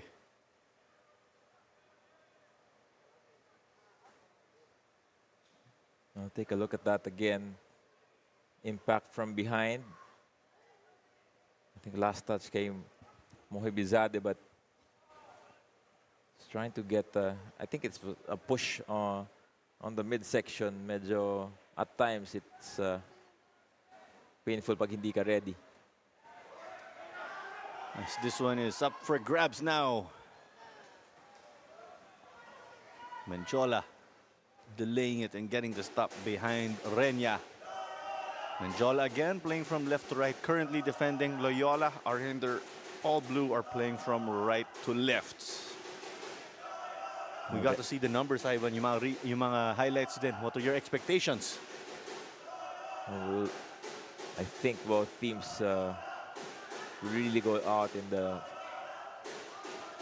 first third, itong second half. And that will be more or less this 15 minutes. So that will be the big gauge as Kalukaran headed it back to Asare. Back to Coscolluela. And for a great portion of this season, si Coscolluela lang yung goalkeeper dito ng Loyola FC. He does have options on the bench as well. Not anymore. Nawala during the course of the season, yes. As Kante takes this one, Betanyo with another denial. But Kalukaran cleans up. Will it be a second serving? They got it to the other end. Kay Sidibe, back to Closa. Closa will try to support the attack. It's over to Winter Soldier now. He played it out wide. There was the run from Closa, but they tried to go for it right here. But the likes of Kim couldn't put it away. He hesitated on going to his left and then fake to the right, pero there was too much force on that pass. Kahit nga si Kante na nalampasan din. If Kim couldn't get it, there was also that chance for Kante, pero both of them unsuccessful. Nice movement so far from both teams. Ganda yung energy ito sa start ng second half. And let's see again, where will these teams be able to get their offense in this game? We have 4 players for Loyola with 4 goals each. There's Aristorenas, Cante, Calucaran, and Winter. But the goal scorer today is Sungmin Kim, 2 to his name, pushing his season tally to 3. I think gusto niya pang humabol dito. So one more goal para tumablas sa mga teammates niya. A 5-way tie for number 1. 5 players potentially tied, 4 goals each. CDB gets this one, trying to trigger a counter and gets steamrolled from behind. That is Torenas, clever ball to Winter Soldier. Flag stays down. Winter Soldier with a lot of space and sends this one in. There's a reason why we call him the Winter Soldier. Cool, calm, and collected. The supporters loving it. And he's also a calm person in the pitch, as we know, a very reserved person. But there you go. Siya yung bagong top scorer nila, Ivan. He broke the deadlock. And what a great run from William Winter. Well-deserved goal. Fantastic finish. As we take a look here, all alone on that front-hand side. Stroked it masterfully on that near post, and wala nang nagawa si Betanyo doon. Better view from this angle, and yeah, what a perfect finish for Winter. And 3-1 lead. Spectacular. It looks like it hit the top corner. Top bins, as they say.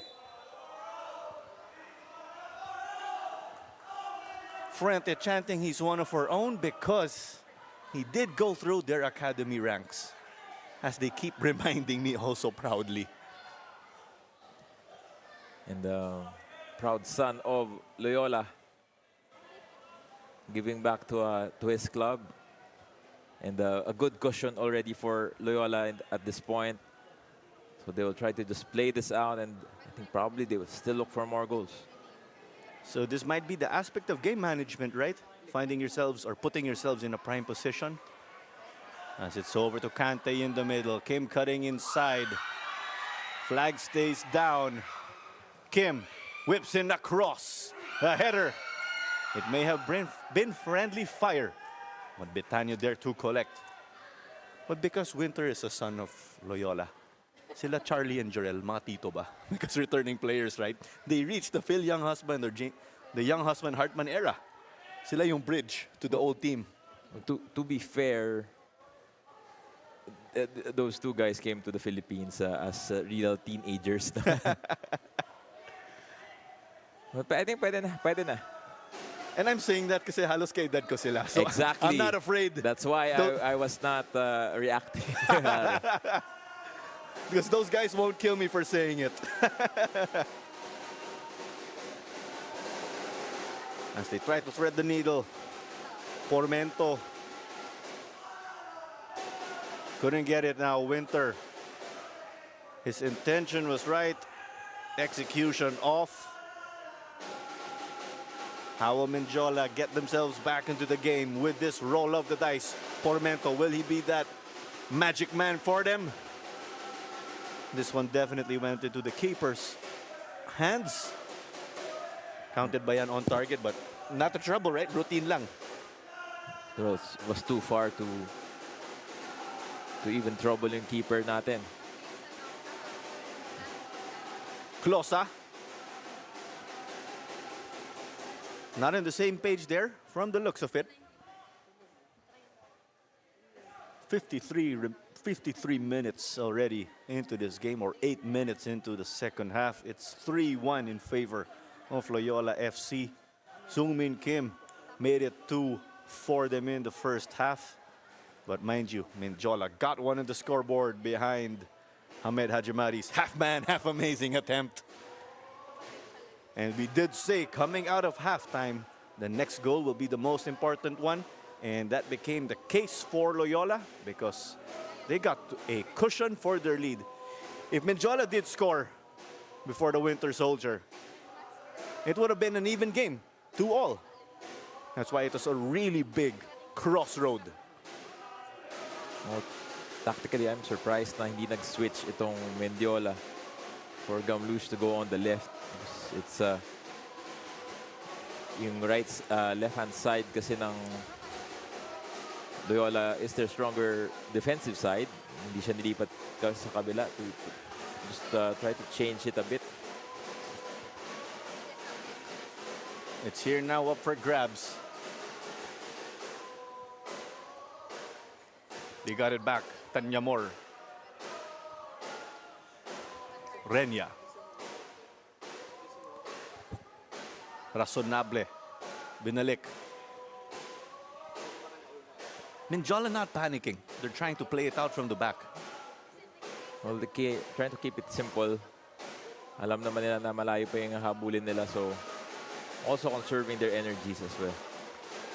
And they'll just cycle it and potentially tire out Loyola, would you say?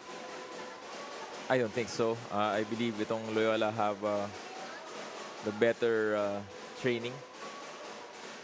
As this was a cross whipped in, pero outside na dun. Kita natin. Some apologies right there. Mula kay Razonable. So we did talk about, or earlier, we did ask who will provide the offense for Loyola. But if we look at it for Mendiola, 4 players have 3 goals each. There's Moe Bizade, there's Nebreja, Ishikawa, and Hamed. But mind you, yung kay Moe Bizade, it was an opening day hat trick versus Philippine Air Force. But after that, they did lose Seji, as he is called for quite some time, and he hasn't been able to find the back of the net as of late. But he's been crucial in keeping Mendiola afloat in these choppy waters because they're in a tough losing streak, right? And I think he was coming off from injury as well, so Yes.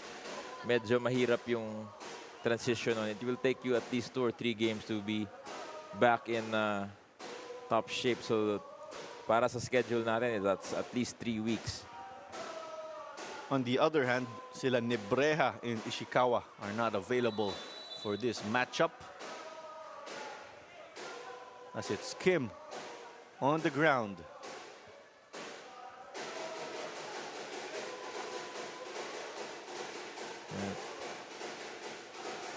Contact there from behind, medyo masakit yung iwan ng tuhod doon.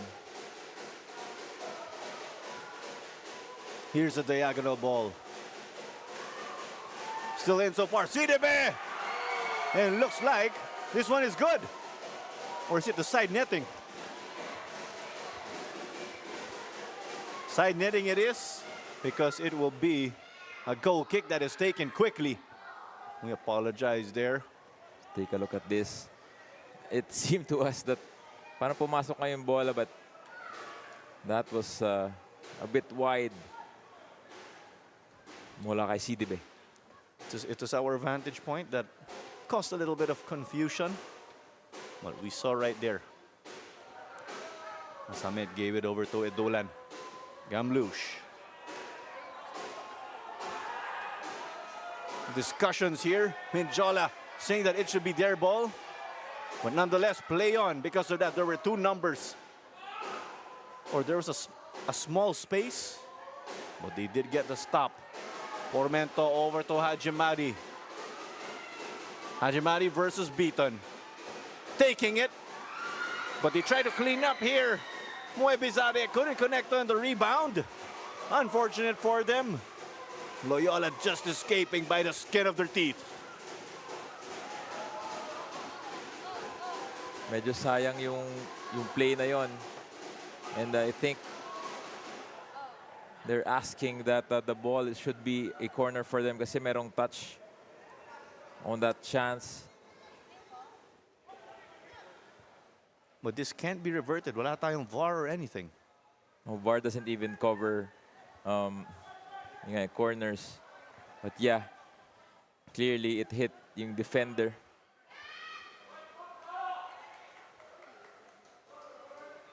Kulang na lang, nag-signal nila.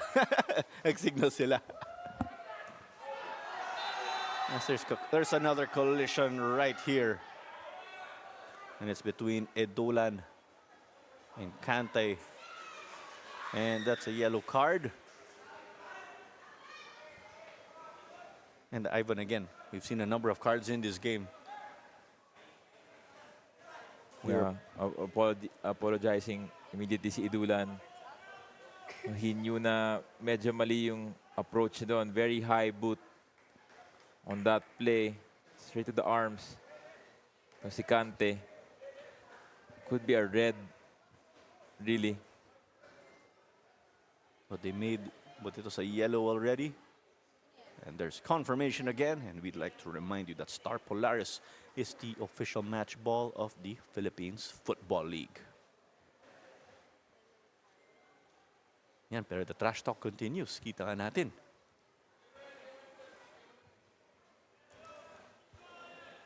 On both teams now. Try to reset this again. It's been quite a hectic pace, right? Given that it led to you saying that, could you say? And I think some calls were not made properly in the last few minutes. So Asari got it over. Pormento versus Beaton. Kalukaran. Over to Kante. Trying to use his individual effort. Possibly doing too much. Will Beaton collect? Numbers don't favor him. But there was a slide. You love the hustle. But Mendiola get it to the half line quickly now. Unleashing on the counter. Numbers getting back. Or healthy numbers for both teams. As they give it over to Winter. Trying to use the space now to his advantage. No numbers to support him. And as we see, Mendiola win a throw-in. But so far in this match for Winter, it's been a great one. 1 goal and 1 assist as we speak. Well, here's a change that will be made for Loyola FC and Coach Roxy Darlas. We do have Rupert Banya checking in. And Emmanuel Boris Kante will step off. Kante, that workhorse on that left-hand side. Now time is given for Banya to impose his game in this match. But yeah, great work from Kante in this match to really progress itong Loyola cause. 2 goals in counting for Rupert Banya in this campaign so far. Will he make it 3 for himself personally? We'll find out. But questions that need answering for Mendiola. Will it be that slow burn to frustration? Crucial matchup again here. Both teams fighting to make it well into the top 10 in hopes of being retained in the top flight of the Philippines Football League.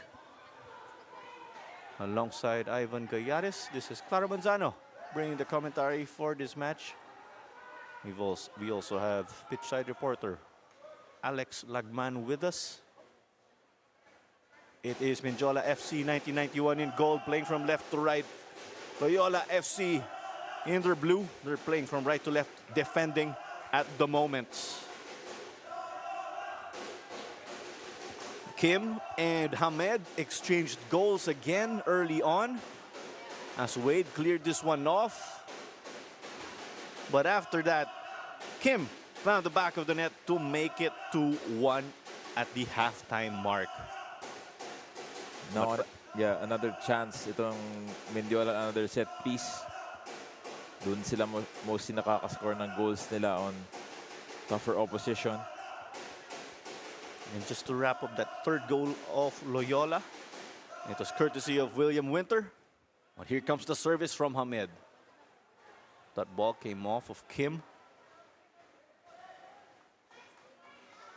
Medyo awkward yung pag-head niya doon, I think. Off of Wade.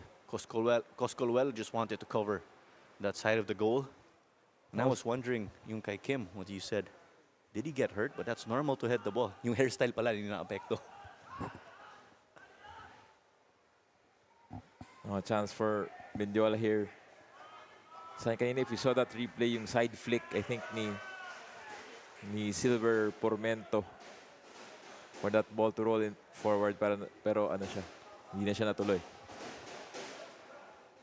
There's Ali Gamlouche again, their Lebanese foreign player.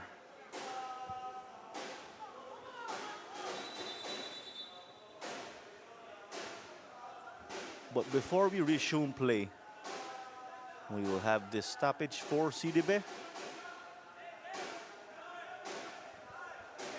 Is this game management already from the leading team? No, I think it's a legit injury. I had to ask because there's so many people taking falls already. Meron siyang specific section ng leg niya na tinitingnan niya ever since he went down. But yeah, nagamit na rin ng Loyola yung kanilang first window of substitution. Have 2 more.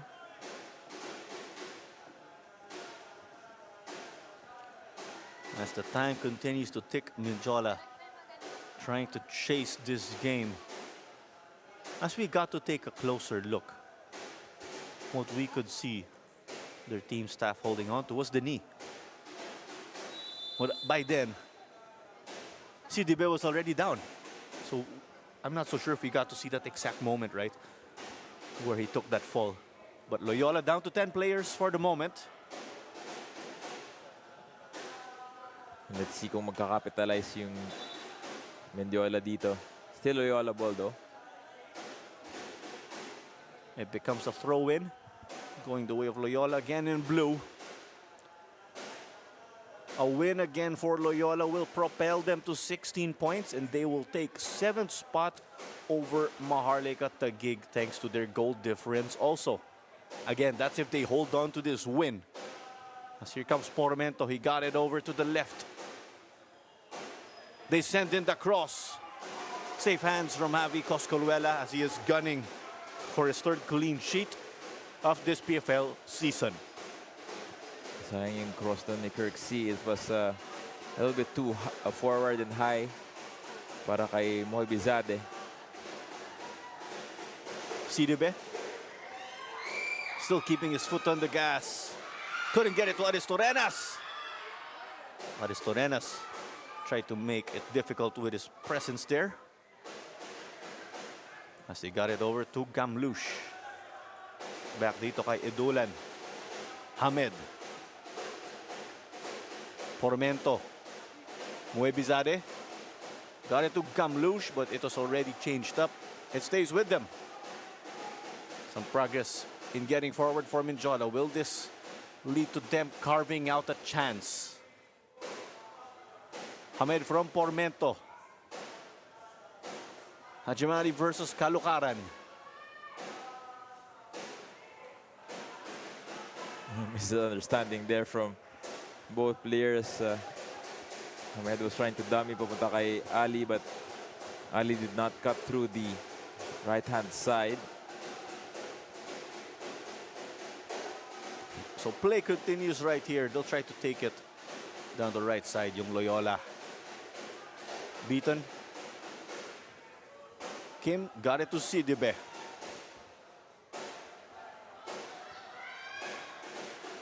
He's been getting a lot of space as of late to get forward as he takes this shot that was collected and saved by Betanyo. Gamlouche. Both teams parang not really eager to find anything at the moment. Medyo everyone's like ball watching. Aristorenas gets it. Over to Banya in the middle. Playing it to Winter Soldier. Will he be able to get this one? He's up against Tanyamor. As we look at the scenario for Mendiola, should they be able to fight back and seal the win, they will improve to 10 points, but will still remain in... They will improve to 10 points, rather, and will move up to 10th place. But Philippine Army right below them. By my tally, will have a match on hands. As it's with Wade.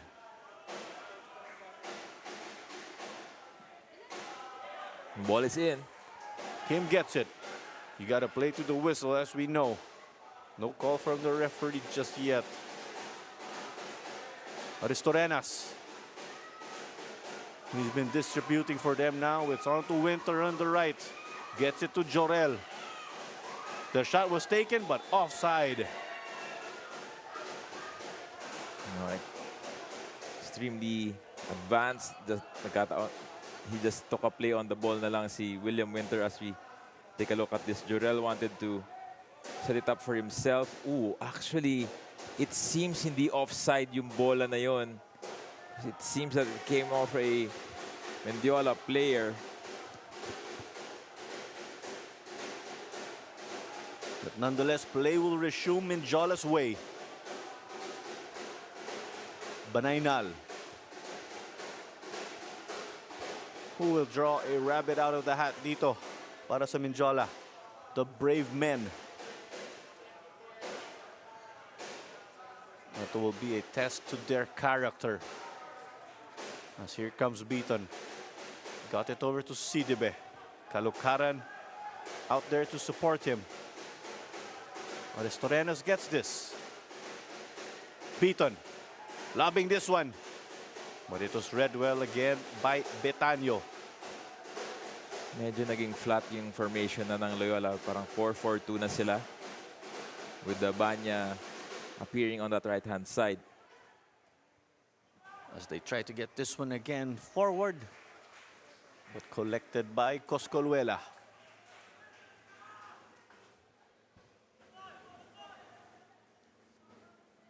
About 19 minutes remaining until additional time in the second half.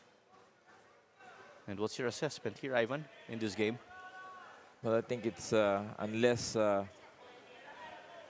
may magagawang magic itong Mendiola, it's straightforward for Loyola for the 3 points.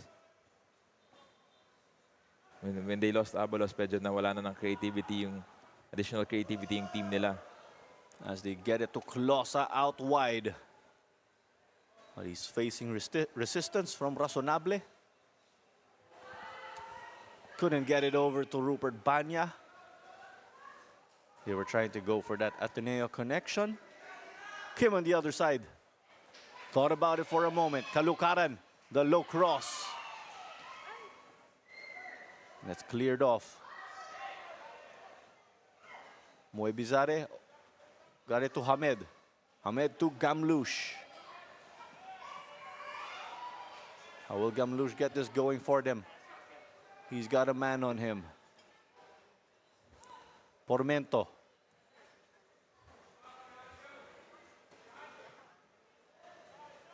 C. But it's still with them now. Easily collected by the keeper. I believe we are expecting a couple of subs coming in for both teams.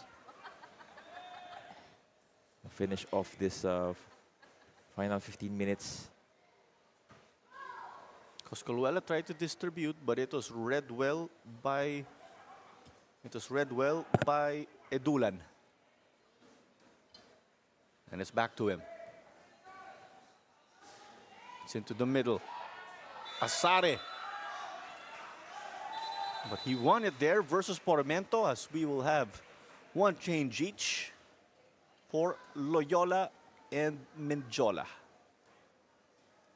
Well, Sidibe comes off and in comes Cal Saludo. Ito naman, Ladines is coming in for Banaynal. Trying to make sense of that midfield nitong Mendiola at the moment. Ladines and itong si Silver Pormento could do some changes there. As it's over now to Saludo. Instant impact with his fresh legs. And he forced a save dito mula kay John Betanyo. Saludo was inserted also as they were, or as Loyola looked to fight back against Maharlika, and they did get that draw again. And they're inserting him, or they inserted him once more in hopes of seeing this game through now that they have a lead. Not just a lead, but a cushion. Hamed on the right.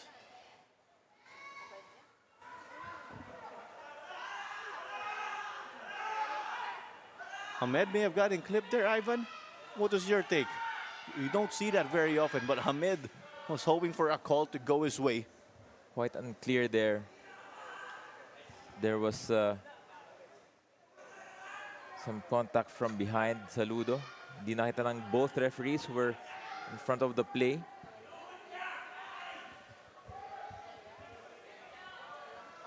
Nonetheless, it's a goal kick as we resume play. Banya. Love this one. Saludo couldn't control it. It was always going to be tough. Biton and Aristorenas. It's expected, of course, that they do not bump into each other, given their connection.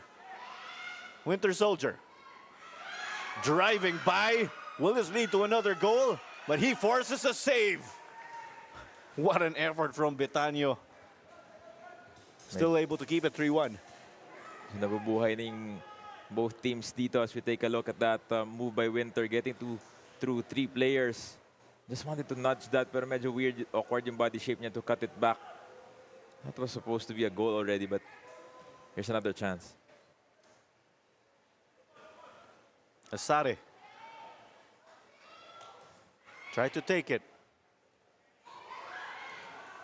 Denied more than once. Credit to Mendiola's back line. And it's another corner for Loyola.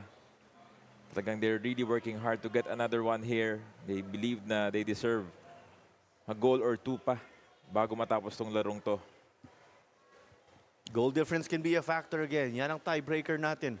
In case teams are level on points. A win again will add 3 points to your tally in the standings, regardless of the scoreline. Goal difference there just in case, as Asare showing us his skill, but it is skied. And mind you, he is their center back, trying to get involved with the offense, but they did leave JV Kalukaran and 30 Closa at the back. Well, saw the stats earlier, it's 54% for Loyola in possession, and true enough, yun nga yung move nila to get those additional goals dito sa match na to.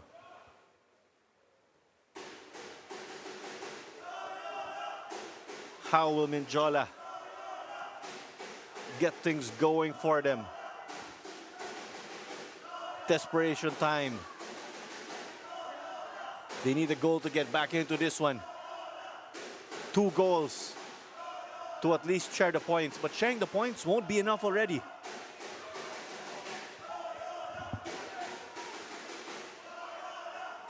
Medyo malayo na sila mag-share ng points at this point. That's why desperation time. 2 goals. That's an uphill task for them.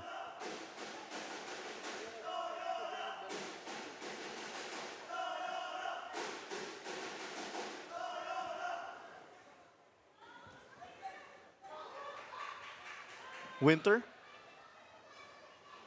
Aristorena's keeping it. Kim. And here's Saludo now, trying to unleash himself up against Tanyamor. Bodies bumping. And it's mission accomplished for Mendiola. Great work for Tanyamor there, blocking that possible way in mula kay Saludo, who has been a pesky customer since he joined. As we take a look at our shots here, it's 11 for Loyola, 12 for Mendiola. But both teams, 8 shots on target, respectively. And better conversion from Loyola dito.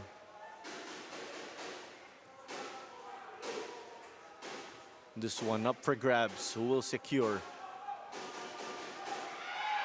Aristorenas winning that. And as we say that, of course, it goes the way of Mendiola. Asare denying the cross.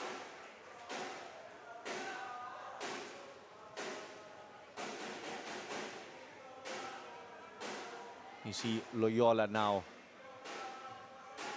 definitely comfortable because of this lead, dictating the pace of this game.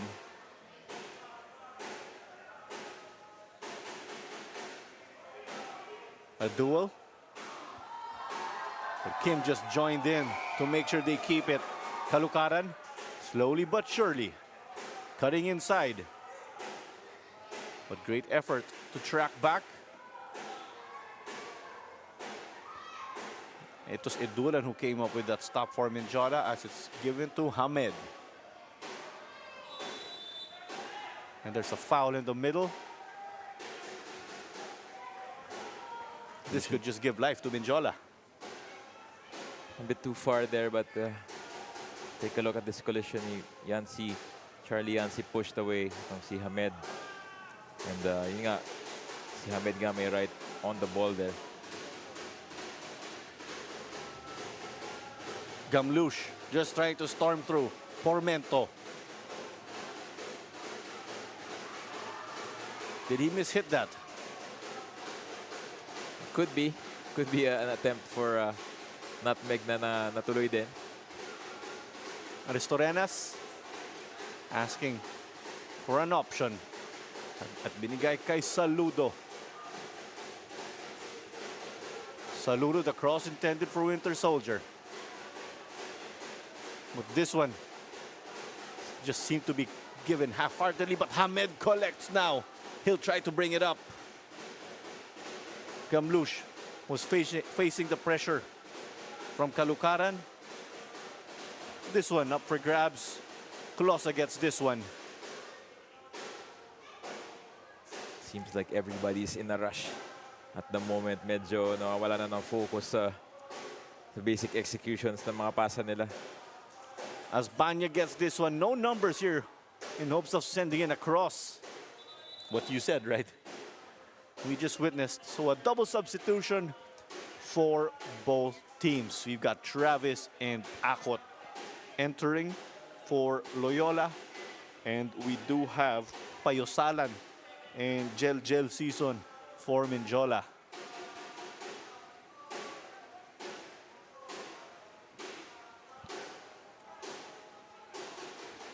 And we see Pormento and Tanyamor check off or check out. It's been a difficult day for them.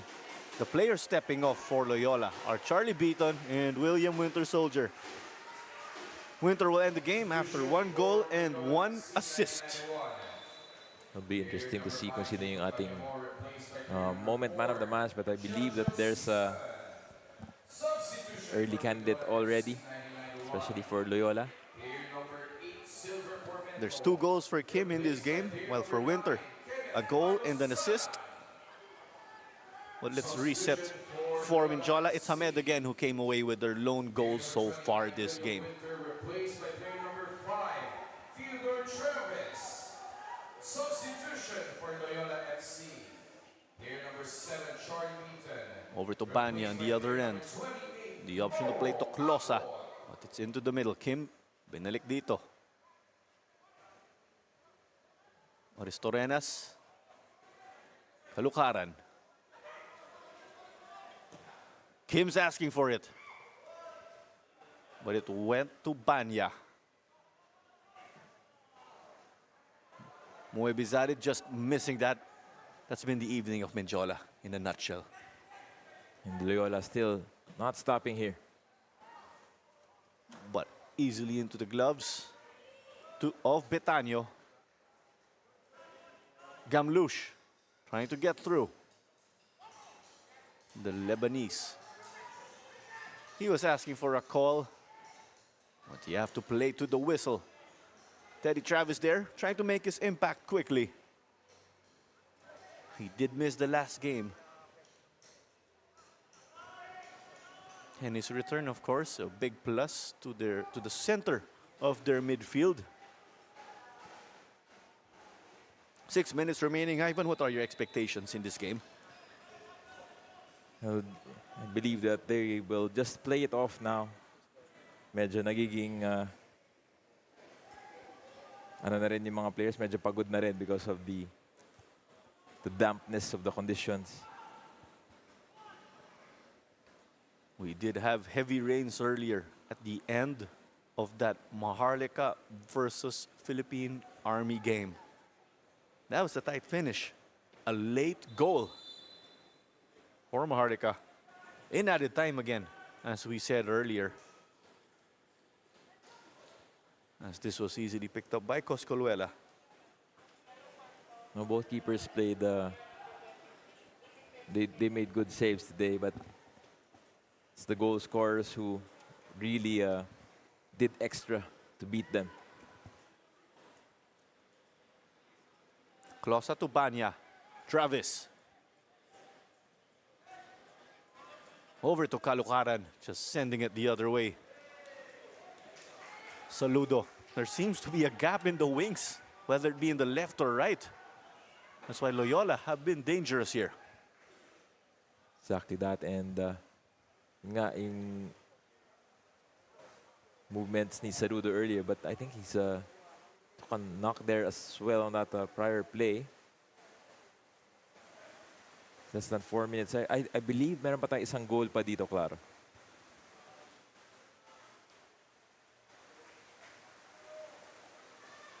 As it's over now to Akot. His brother did feature for Manila Monte earlier. Sends this in. Aristorenas still controls it. His ball goes over the bar. Sayang doon for Jurel. He tried to tame that ball properly. I think we'll take a look at that a little bit later. Your fan base calls him the pitch Picasso.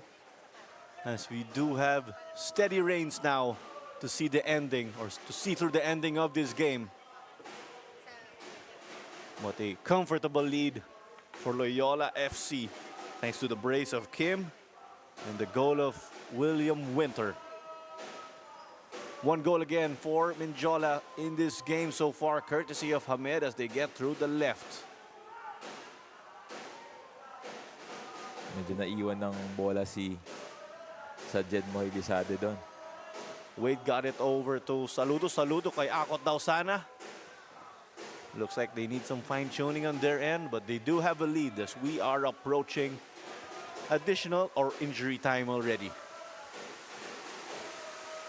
Claro Manzano here bringing the commentary alongside Ivan Gallares and pitchside reporter Alex Lagman. We have Loyola FC in their blue uniforms while Mendiola are in their gold. It's a mid-table clash again, a crucial one as these two teams are trying to secure a comfortable top 10 position. Loyola will get to elevate themselves here thanks to this impending win. They will get up to 16 points and they will be in 7th thanks to their goal difference or superior goal difference as compared to Maharlika FC. Mendiola, on the other hand, should this stick, they will be in 11th place, a difficult position. A difficult position, especially when you consider that they are an established PFL team. They got to thread the needle to Akot. There's Kim in the middle, but Akot still trying to get by, but there was the stop by the defense, and it was Edulan. And if you just joined us, it's not noise that you're hearing, it's the rain. It's really, really strong. There's a combination of the drums of Frente, Loyola's fan group, and the rain. And as we just mentioned, the rain intensity went down a bit as they whip in the cross that was skied by Akot. Gusto niya daw sumali dito sa goal-scoring party. Tried to sneak one in, itong si Maro Akot. Been in the scene for quite a while now. He did have stints with Cebu and Maharlika. Halos kasama niya dun si Charlie Beaton. Exactly.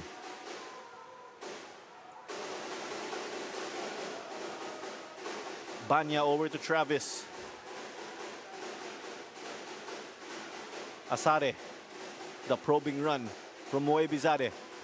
They want to chase a consolation at the least.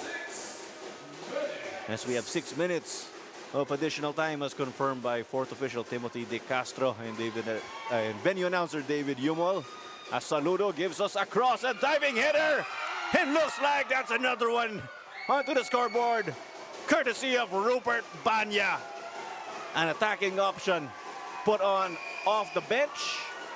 And he delivers right here. This one done and dusted. They get to boost their cushion. Furthermore, Rupert Banya gets goal number 3 to add to his tally in this campaign so far. And like his goal celebration, it was picture perfect for Rupert Banya. Cross from Saludo, a diving header. Touched by Betania, but it's 4 goals for Loyola. Well deserved. Good execution, good cross. Better finish. Lick the stamp and send it. Picture perfect nga daw. And the score reads 4-1. Goal for Loyola FC. Rupert Banya, the third goal scorer for Loyola this evening. As here's a chance for Mendiola, poked away by Asare. They'll try to finish strong. Mendiola again out for a consolation. Over to Saludo. Medyo madami pa tayong oras na gugulin dito, Claro. It's 5 minutes and still plenty of chances for both teams to score. Sayang si Sajed doon. Seji pala. Aristorenas? I believe there's a whistle because of the shirt pulling. Kaya may free kick tayo rito, and there was also a yellow card given out in what has been an intense, action-packed game. First half, may red card na tayo. There was a team member of Loyola who was sent off. It's unfortunate, but yeah, it does happen. So, probably one of the final set pieces that we'll have in this final few minutes. Gusto talaga mag-score ng lahat ng players dito. 3 scores so far for Loyola. Kim again with a brace to lead the way. They send this one in, and it is saved. He still can't believe it, but they have the win sealed pretty much. Gusto niya lang talaga na makakuha pa siya ng isang goal dito for that hat-trick. Hat-trick nga, syempre. As Mendiola answer back, and Closa gets the stop. 2 goals again for Kim. William, the Winter Soldier, with 1 goal and 1 assist. Rupert Banya with a cherry on top. Mukhang may diskarte pa dito ang Mendiola. The final minutes. How will this go for them now? But it stopped. Still secured. May konting banggaan pa dun. And it's over. Torres Torrenas just putting his foot on the throttle.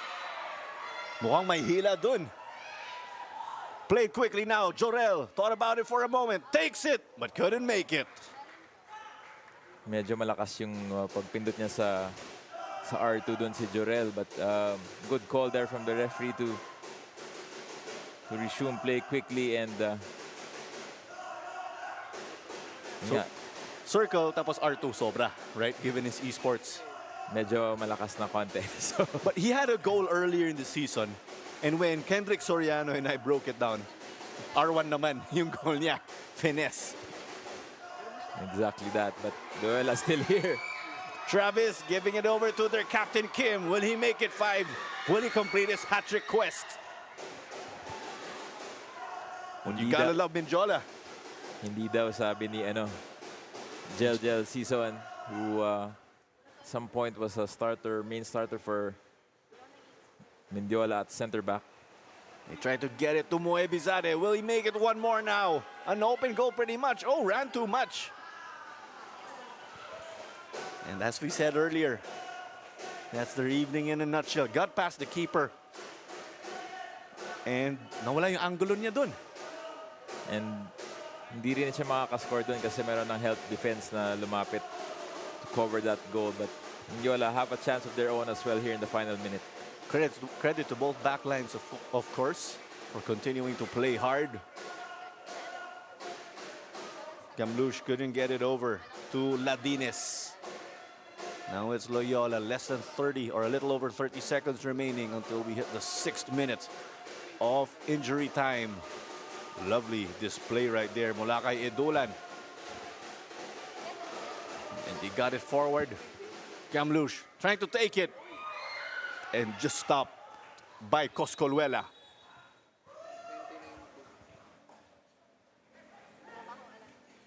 And there was a call on the ground here, still not the full-time whistle. And there you go, we are hitting the 6th and final minute already. Kim will slow it down and just play it over right here to Aristorenas. Will he join the party? Banya! But what a stop right there from Mendiola's defense.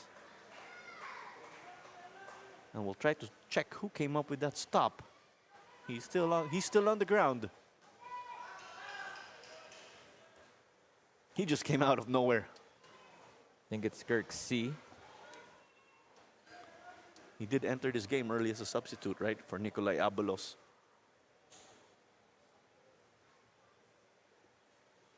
And that's right, it's Kirk C. Still a corner, even though we are past the 6th and final minute of additional time as Wade tried to go for it. But that's all, folks, for your Philippines Football League Saturday action. A statement 4-1 win for Loyola FC over Mendiola FC 1991. A crucial mid-table clash. But it was Loyola who started strong. Hamed Ajimadi answered back to cancel out Kim's goal in the 3rd minute. We were 1-1 at that point. But afterwards, Kim managed to score off the JV Kalukaran assist to make it 2-1. As William the Winter Soldier picked up a goal along with Rupert Banya to make it 4-1.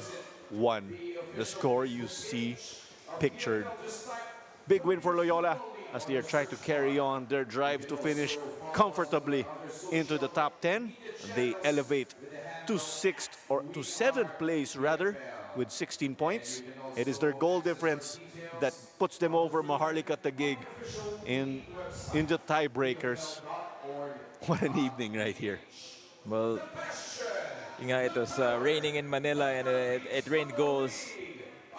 As expected, Loyola comprehensive victory over Mendiola. Mendiola had their ideas, but they ran out of personnel then as well. But a well-worked win for Loyola, and Kim at the forefront after scoring those first 2 goals, keep their team ahead. And yun nga, no shame for Mendiola. They did their best with what they had. And when you talk about that, yung big blow was that Nicolai Abalos was subbed off early because he was such a big cog in that attack of theirs. Plenty of things to talk about nga doon kay Abalos, and it was, he did lose. They did lose him after pulling his hamstring on a cross. But credit to Loyola, they attack in all fronts. You got Winter, you got Aristorenas, even Banya joined in the fray at near the end, and true enough, they were rewarded with that performance. As we are eventually going to interview our moment man of the match, but you gotta love this. Parang definition to ng football club. Nandun yung mga bata kasama sa academy.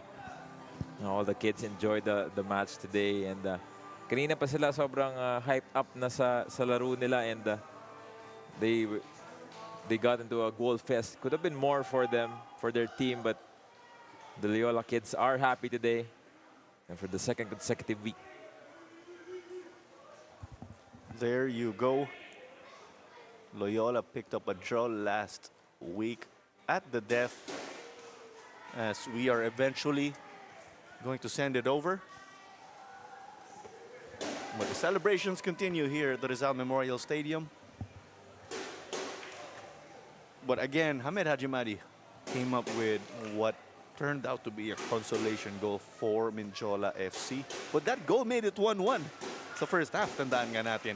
And exactly that. Well, a lot of things have happened in the second half, so it's interesting to see the reaction. But Loyola came out for that. And we will turn it over to Alex Lagman with our moment, who is with our moment man of the match. Beside me is the moment man of the match, player number 6, Sungmin Kim of Loyola FC. He had 2 goals, 22 passes, and a 91% pass completion rate. So Sungmin, what were some challenges that your team faced in this game? Yeah, today is the very important is the game because we are the last game is we are the draw and then 2v2 Malika. So we want to for every game is the winning, but we are the very young team is the new again is the comeback to PFL in the Loyola. Always we want to for winning, but we can try for the very harder and then also very harder is the training practice always. Yeah. So now moving forward after this win, what do you plan on focusing in your next practices for the next game? Yeah, but I don't know. Is the next practice is the only coach Loxi is we have to follow. Yeah, we have to follow is the players, the coach Loxi, and then coaching step. But we hopefully again is the wonderful winning. Yeah, hopefully it's the winning, but we can try any game. Yeah. Thank you so much, Sungmin Kim. That's all in this end. Back to you guys. Yeah, thank you. Thank you very much, Alex, and congratulations to Sungmin Kim, our moment man of the match. 2 goals, and I actually don't blame her for asking that question, anong gagawin sa training, kasi si Sungmin Kim yung coach sa Copa. Pero ginawang player dito sa Philippines Football League because of his locker room presence and veteran experience, as he just displayed right here. But that does it, folks, for your Philippines Football League Saturday matchups. Pero tandaan nga natin, we do have our games tomorrow, Sunday. But that does it. It's Loyola 4, Mendiola FC 1991 1. A big thank you in behalf of Direk Koyo Panko, the hardworking producers, floor directors, cameramen, alongside Ivan Gayares. This is Clara Manzano, bringing the commentary for this match with pitchside reporter Alex Lagman, and we will see you at the next game.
People always try to put me down on the ground, but I always be jealous, cause I'm the right in their mind. In their mind.